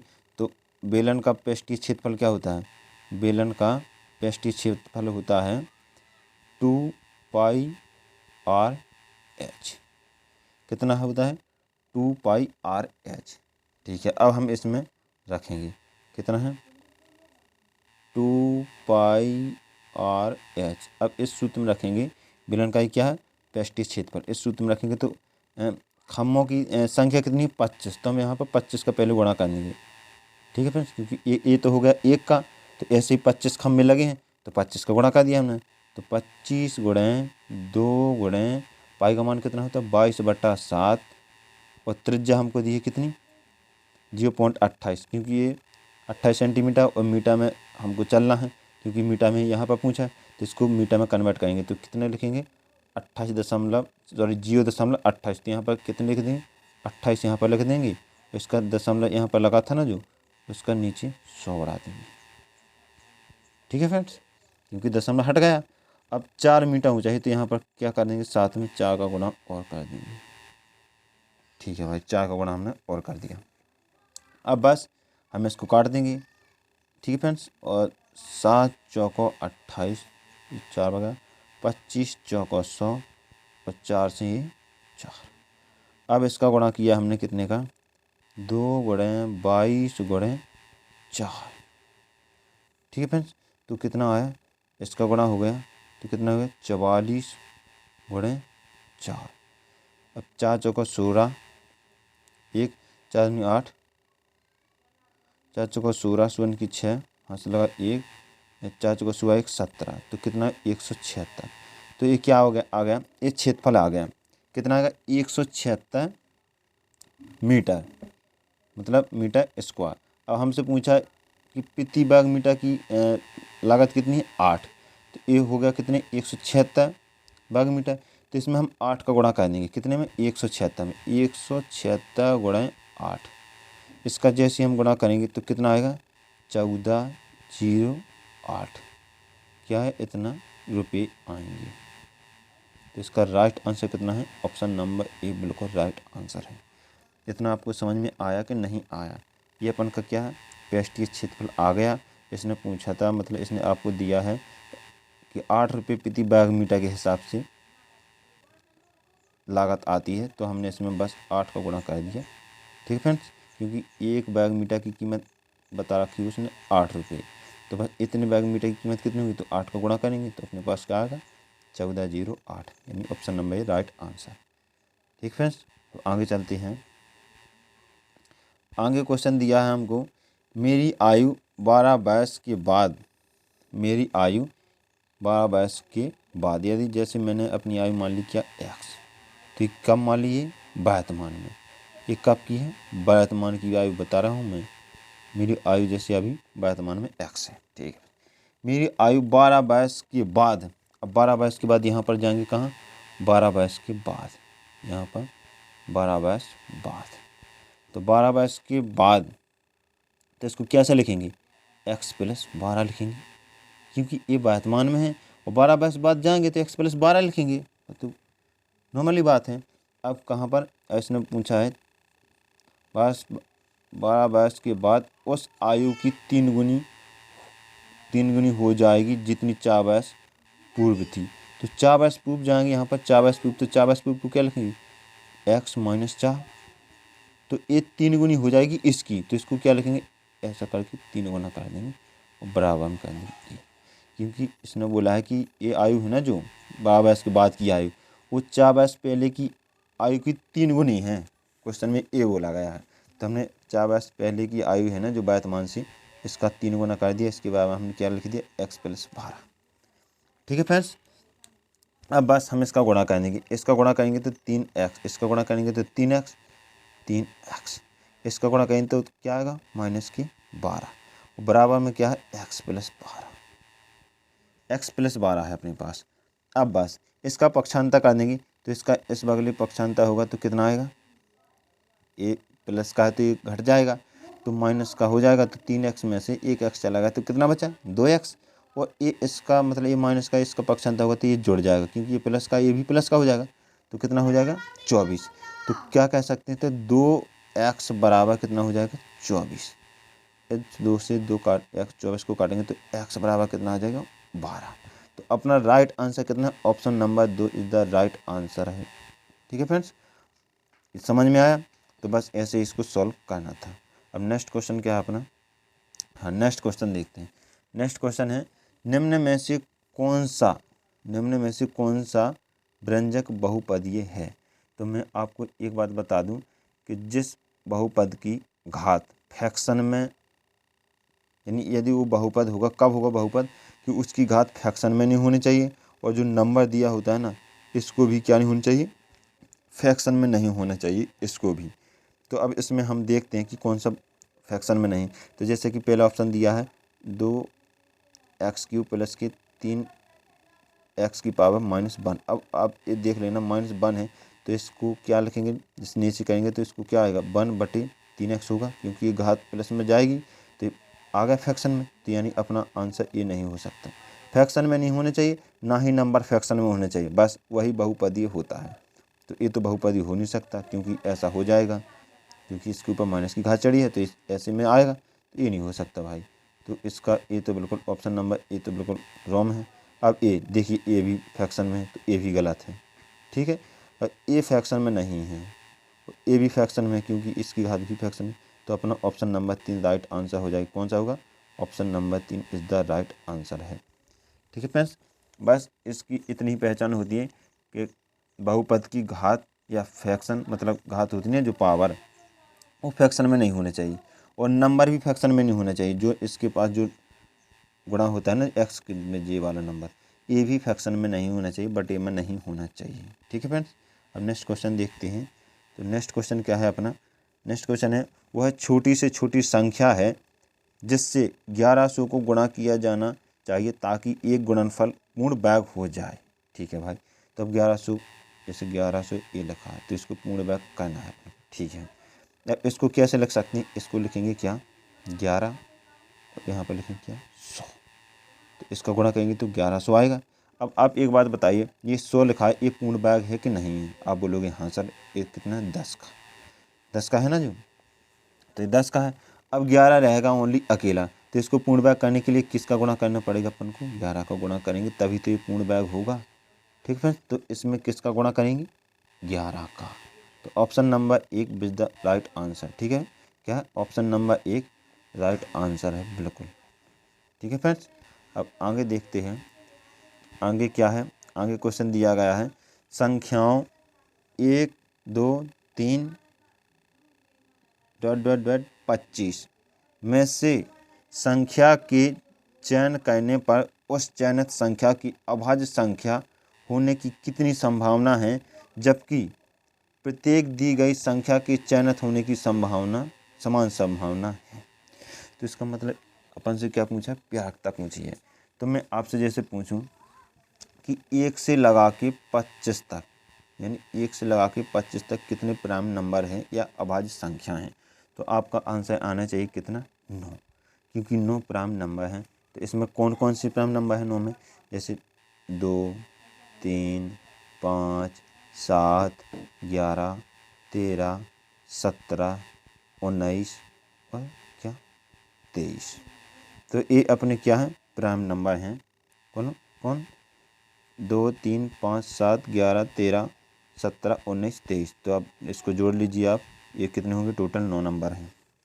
ठीक है फ्रेंड्स, तो 9 नंबर है। तो इसने पूछा अपन को कि अभाज्य संख्याओं की प्रायिकता क्या होगी, तो बस 9 नंबर है और पूरी टोटल संख्या कितनी है 25। तो 9/25 इसका राइट आंसर होगा। कितना होगा, 9/25 द राइट आंसर। ठीक है फ्रेंड्स, तो इसका क्या option number 3 is the right answer है। Option number 3 right answer. अपन से प्रायिकता पूछी है इसमें। ठीक है फ्रेंड्स, नेक्स्ट क्वेश्चन अपना क्या है, वह छोटी से छोटी कौन सी संख्या है जिससे 30 87 को विभाजित किया जाए जिससे भागफल पूर्ण घन हो। ठीक है फ्रेंड्स, ऐसे क्वेश्चन को कैसे करेंगे, जैसे इसमें ये बोला है कि 30 87 में किसमें 30 87 में किससे भाग किया जाए कि वह पूर्ण घन हो जाए। ठीक है, तो इसको कैसे करेंगे, जैसे 30 87 का फैक्टरियल मतलब इसको गुणनखंड विधि से करेंगे। तो इसको 3 से काटेंगे, तो जैसे ही हमने 3 से काटा तो यहाँ पर क्या आया 10 29। ठीक है फ्रेंड्स, इसको फिर से हमने 3 से काटा तो यहाँ पर आ गया कितना 343। तो दोस्तों यहाँ पर 343 आ गया। अब आपको पता होगा कि 343 कितने का घन है, तो आप बताइए। तो चूँकि ये 343 है ना जो 7 का घन है। ठीक है फ्रेंड्स, अब 343 7 का घन है। अब ये बोला था कि इसमें इस संख्या में कितने का भाग दिया जाए जिससे पूर्ण घन हो जाए, तो ये तो पूर्ण घन है ही, 343 है ना ये पूर्ण घन है। तो क्यों ना हम 3 का 9 यानी 9 से इसको डिवाइड कर दें। फिर यदि हम 9 से इसको डिवाइड कर देंगे तो हमें एक पूर्ण घन मिल जाएगा कि नहीं मिलेगा, क्योंकि फिर बाद में हमको 343 मिल जाएगा। तो हम कह सकते हैं कि इसमें किसका भाग करना पड़ेगा, 3 का 9। तो हम कह सकते हैं कि 9 इसका राइट आंसर है, क्योंकि 9 का भाग दे देंगे, फिर उसमें 9 का भाग देंगे जैसे ही, तो हमारे पास क्या मिल जाएगा 343, क्योंकि 343 7 का पूर्ण घन है। तो इसका आंसर क्या है, तो ऑप्शन नंबर चौथा 9 राइट आंसर है। ठीक है फ्रेंड्स, अब आगे देखते हैं नेक्स्ट क्वेश्चन क्या है। तो नेक्स्ट क्वेश्चन है अपना, एक आयत ABCD है, क्या है ABCD है, इसके विकर्ण O पर मिलते हैं। यदि OA बराबर 2x + 4 और OD बराबर 3x + 1 हो तो x का मान ज्ञात करें। तो ठीक है, अब इसको कैसे सॉल्व करते हैं, जैसे मैंने आयत बना दिया, ये क्या है अपना आयत। ठीक है, इसके विकर्ण निकालेंगे तो यहाँ से ये विकर्ण निकला ऐसा। उसने बोला कि इसके विकर्ण कहाँ पर मिलते हैं, O बिंदु पर, तो मैंने O बिंदु बना दिया, ये ऐसा है। तो O बिंदु पर मैं लगाया। अब इसको क्या नाम देंगे, A B C और D। ठीक है फ्रेंड्स, और हमने इसका O बिंदु नाम भी दे दिया। अब ये बोला है कि विकर्ण ऊपर मिलते हैं, ठीक है, विकर्ण ऊपर मिल रही है। ये बोला OA बराबर 2x + 4, OA अपने पास A है, तो इसका मान कितना है 2x + 4, कितना है 2x + 4। अब अपने पास OD का मान कितना दिया है, OD का मान दिया है 3x + 1। OD का मान कितना दिया है 3x + 1। तो आपको पता होना चाहिए कि आयत में जितने भी विकर्ण होते हैं सब आपस में बराबर होते हैं। ठीक है फ्रेंड्स, तो क्या होते हैं, सब आपस में बराबर होते हैं। तो ए बराबर है, ए बराबर भी है, ए बराबर, ए बराबर, सारी विकर्ण बराबर होंगे। ठीक है फ्रेंड्स, क्या होंगे, सारे विकर्ण बराबर होंगे, इक्वल होंगे। ठीक है, अब इसको कैसे सॉल्व करेंगे। अब जब सारे विकर्ण इक्वल हैं तो क्या करेंगे कि 2x + 4 बराबर 3x + 1, ऐसा लिख सकते हैं कि नहीं लिख सकते हैं। क्योंकि सारे विकर्ण बराबर हैं तो बराबर में ए भी आएगा, क्योंकि ए और ए बराबर ही है, तो इसको ऐसा लिखेंगे। ठीक है, अब इस 3x का करेंगे पक्षांतर, तो इस साइड आएगा तो माइनस का हो जाएगा। तो -3x में से प्लस के 2x गएंगे तो कितना बचेगा, माइनस का x बराबर है। अब ए है प्लस का 4 और ए है प्लस का 1, तो इसका हम जैसे ही इस साइड पक्षांतर करेंगे तो माइनस में हो जाएगा। तो -3 में से 1 चला गया तो कितना बचेगा, -4 में से 1 चला जाएगा तो कितना बचेगा, -3। ठीक है, हम इस दिन से ए काट दें तो x बराबर अपने पास क्या आ जाएगा, 3। क्योंकि इसमें x बराबर 3 नहीं है, इसका करेक्ट आंसर है 3। ठीक है फ्रेंड्स, इसका करेक्ट आंसर है 3। बस बिल्कुल सिंपल क्वेश्चन है, आप लगाना, बिल्कुल सिंपल क्वेश्चन है। ठीक है फ्रेंड्स, अब नेक्स्ट क्वेश्चन चलते हैं। नेक्स्ट क्वेश्चन क्या है, हाँ बढ़िया क्वेश्चन है। राज ने 10% वार्षिक साधारण ब्याज पर 5,000 रुपये का ऋण लिया और उस धनराशि को 15% वार्षिक चक्रवृद्धि ब्याज पर अन्य व्यक्ति को दे दिया। 2 वर्ष बाद उसे क्या मिलेगा, प्रॉफिट होगा या लाभ होगा, मतलब हानि होगी या डिस्काउंट होगा या प्रॉफिट होगा, ये पूछ रहा है अपन से। ठीक है, तो अब इसको कैसे सॉल्व करेंगे। जैसे मैं आपको एक बात बता दूं, इसको सॉल्व करने की कैसे सॉल्व करते हैं तो देखते हैं। मैं आपको एक बात बताता हूँ, यहाँ पर देखना। जैसे 10% साधारण ब्याज पर दिया है, तो आप बताइए कि साधारण ब्याज प्रत्येक वर्ष इक्वल होता है कि नहीं होता है, यानी बराबर। यानी पहली साल यदि 10% से चला तो दूसरी साल भी 10% से चलेगा। ठीक है फ्रेंड्स, साधारण ब्याज हमेशा इक्वल चलता है, लेकिन चक्रवृद्धि ब्याज, ये तो है CI, चक्रवृद्धि ब्याज यानी SI। SI क्या होता है, इक्वल नहीं चलता है कभी भी नहीं, यानी इस पे ब्याज के ऊपर ब्याज लगेगा। यानी जो पहले वर्ष का ब्याज आया यदि दूसरी वर्ष में जाएगा तो जितनी राशि है उस पर भी ब्याज, मतलब दूसरे साल का लगेगा, पहले साल का लगेगा, लेकिन पहले साल में जो ब्याज मिला उस ब्याज पर भी ब्याज लगेगा। चक्रवृद्धि ब्याज में ऐसा होता है। तो इसको कैसे सॉल्व करेंगे, तो इसमें जैसे 10 साल पहला साधारण ब्याज से चलेगा तो 10 साल पहले मिलेगा, 10 साल दूसरी साल मिलेगा। ठीक है फ्रेंड्स, अब CI तो होगा SI। अब CI में क्या होगा, CI में होगा क्या, CI में ये दोनों जुड़ जाते हैं, 15% के हिसाब से दिया तो CI में 15 + 15 और इन दोनों का होता है गुणा, तो क्या होगा, ये जुड़ जाएंगे 225। यहाँ पर दशमलव लगा देती एक अंक में। ठीक है, तो ये कितना हो जाएगा, 15 दूनी 30 यानी और 2 जी 32.25%। इतना परसेंटेज बढ़ेगा ये कितने में, 2 साल में 15% वार्षिक चक्रवृद्धि ब्याज की दर से। ठीक है फ्रेंड्स, कितना, 32.25%। ठीक है, और साधारण ब्याज में कितना बढ़ रहा है, 20%। ठीक है, तो इसको प्रॉफिट कितने का हो रहा है, आप खुद बताइए, प्रॉफिट कितने का हो रहा है, 12.25 यानी 12.25 हो रहा है कि नहीं हो रहा है, कितने का हो रहा है, 12.25, इतने का प्रॉफिट हो रहा है इसको। ठीक है फ्रेंड्स, राज को कितना हो रहा है, 12.25। अब अपन इस राशि का 12.25% निकालेंगे, यानी ये दिया कितना, 100%। हम इसको हमेशा 100% मानते हैं, किसको, मूलधन को, क्योंकि ये मूलधन ही है, दूसरे को दे दिया तो ये मूलधन ही बन गया। तो इसको क्या बनेंगे, 100 बराबर कितने दिया है, 100% बराबर दिया है 5,000 सॉरी, उस 1% बराबर यहाँ पर 100 आ जाएगा और गुणा कितने हो जाएगा, 12.25। यहाँ पर लिखते हैं अपन 5,000/100 गुणा 12.25, ऐसा हो जाएगा।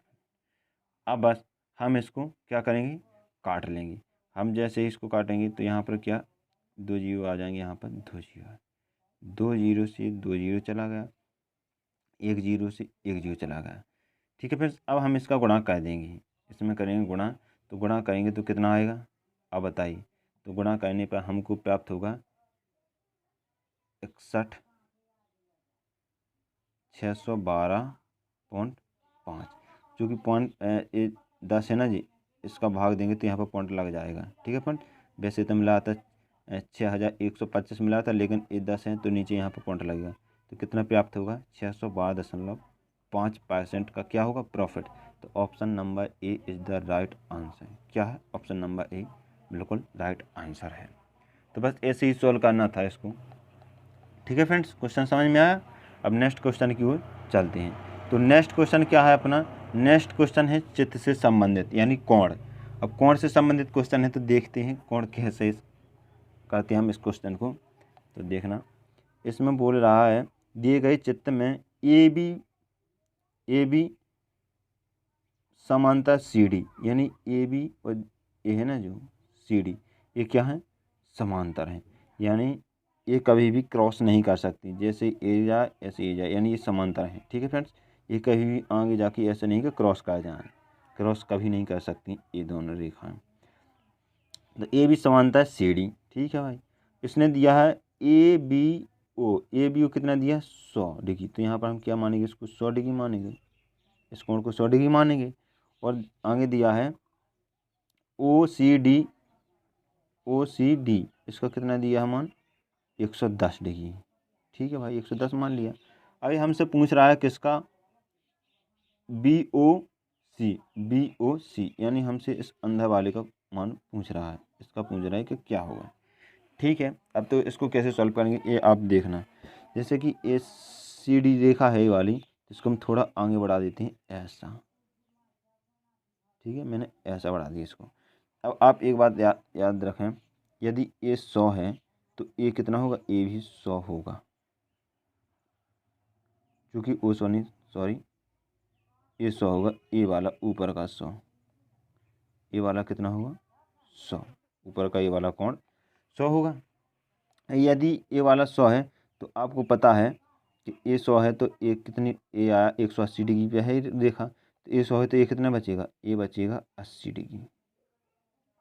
ठीक है फ्रेंड्स, और ऐसा ही इसमें है, यदि इसमें ए कितना दिया है 110 दिया है ना, नहीं दिया है, तो यदि ए 110 दिया है हमको, तो ये सीधी रेखा पर है ये वाला, तो ए कितना बनेगा, ये बनेगा कितना 70 डिग्री, क्योंकि एक रेखा सीधी रेखा पर कितनी डिग्री कोण बनता है 180, तो हमको 110 दिया है तो कितना बनेगा अब 70 बनेगा, क्योंकि 110 और 70 जोड़ेंगे तो कितना होगा 180। अब हमको ए वाला कोण में लगाया, तो ए वाला कोण में लगाया, ये वाला है 80, ये वाला है 70, अब हमको ये वाला कोण चाहिए। तो आप बता सकते हो कैसे, त्रिभुज के तीनों कोणों का योग कितना होता है 180, होता है कि नहीं होता है। तो 180 होता है त्रिभुज के तीनों कोणों का योग, और चूंकि ए कितना दिया अपन को, तो ए दिया है 150 दिया, तो 180 में से 150 घटाएंगे तो कितना आएगा 30 डिग्री। तो अपना ऑप्शन नंबर चौथा बिल्कुल राइट आंसर है। ठीक है फ्रेंड्स, क्या है ऑप्शन नंबर चौथा अपना राइट आंसर है। समझ में आया, इसमें कुछ भी नहीं है, बस थोड़ी इसको बढ़ाना है और इसी से आ जाएगा। नेक्स्ट क्वेश्चन क्या है, नेक्स्ट क्वेश्चन है अपना, यदि एक बैग का क्षेत्रफल 16 बैग सेंटीमीटर है तो बैग की भुजाओं के मध्य बिंदुओं को जोड़ने वाली रेखा से निर्मित बैग का क्षेत्रफल निम्न होगा। बहुत बढ़िया क्वेश्चन है, ऐसे क्वेश्चन अक्सर बहुत ज़्यादा पूछे जाते हैं, अच्छा क्वेश्चन है। अब देखते हैं क्वेश्चन में क्या हो रहा है। जैसे माना कि मैंने ये बैग बना दिया, इस क्वेश्चन को गौर से देखना, मैंने बैग बना दिया।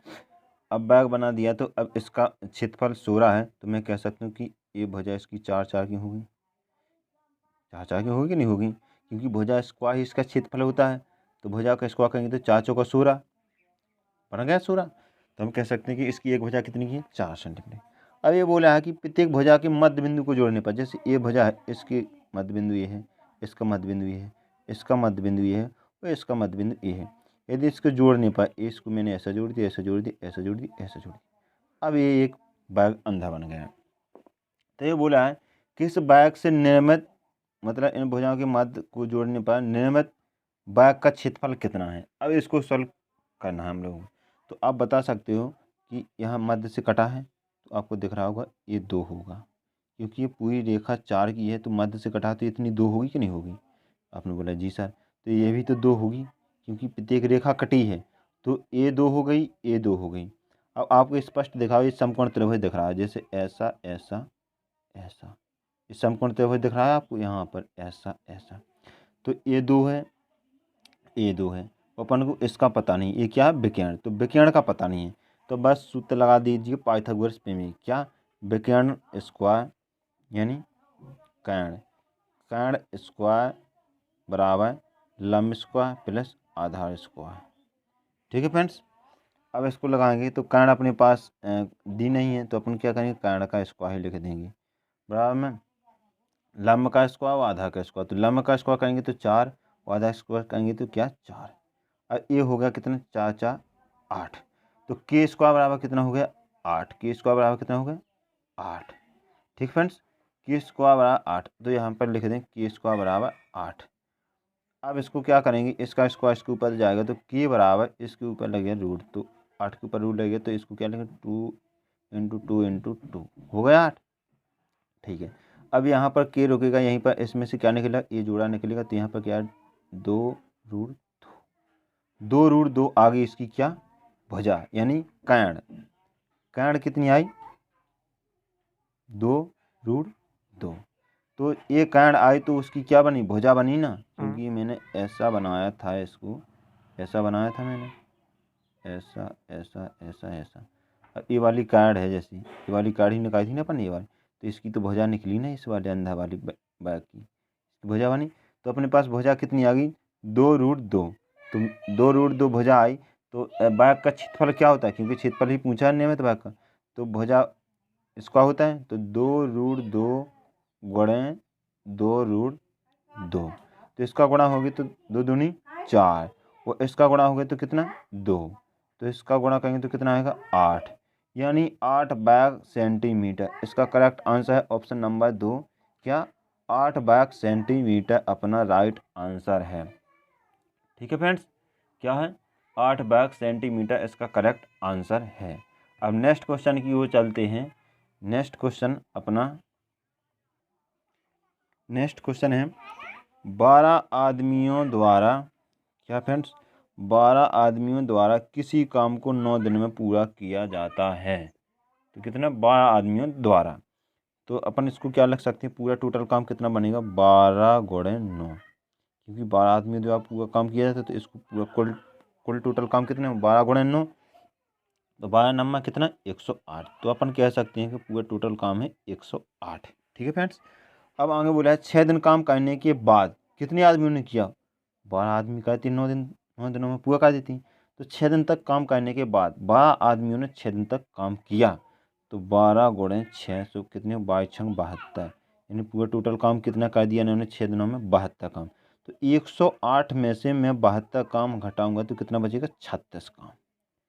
ठीक है फ्रेंड्स, कितना बचा 36 काम। ठीक है, अब ये बोला इसके बाद 6 आदमी और जुड़ जाते हैं, और 6 आदमी जुड़ जाते हैं, तो 12 आदमी तो लगे थे ही। ठीक है फ्रेंड्स, और 6 जुड़ गई, तो 12 और 6 कितने हो गई 18, तो 18 आदमी हो गई, और 36 पूरा टोटल काम है, तो 36 काम को 18 आदमी कहेंगे तो 18 दूनी 36, यानी कितने दिन में निपटा देंगे 2 दिन में। ठीक है फ्रेंड्स, 2 दिन में निपटा देंगे इस काम को। ठीक है फ्रेंड्स, तो बस ये अपना आंसर इसका क्या है, option number 2 is the right answer है।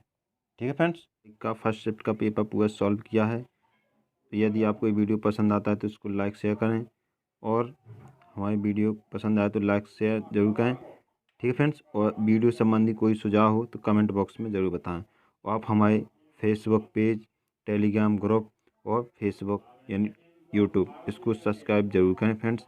तो बस आपका फर्स्ट शिफ्ट का पेपर हो गया, और सेकंड शिफ्ट का जल्दी से जल्दी वीडियो लाया जाएगा।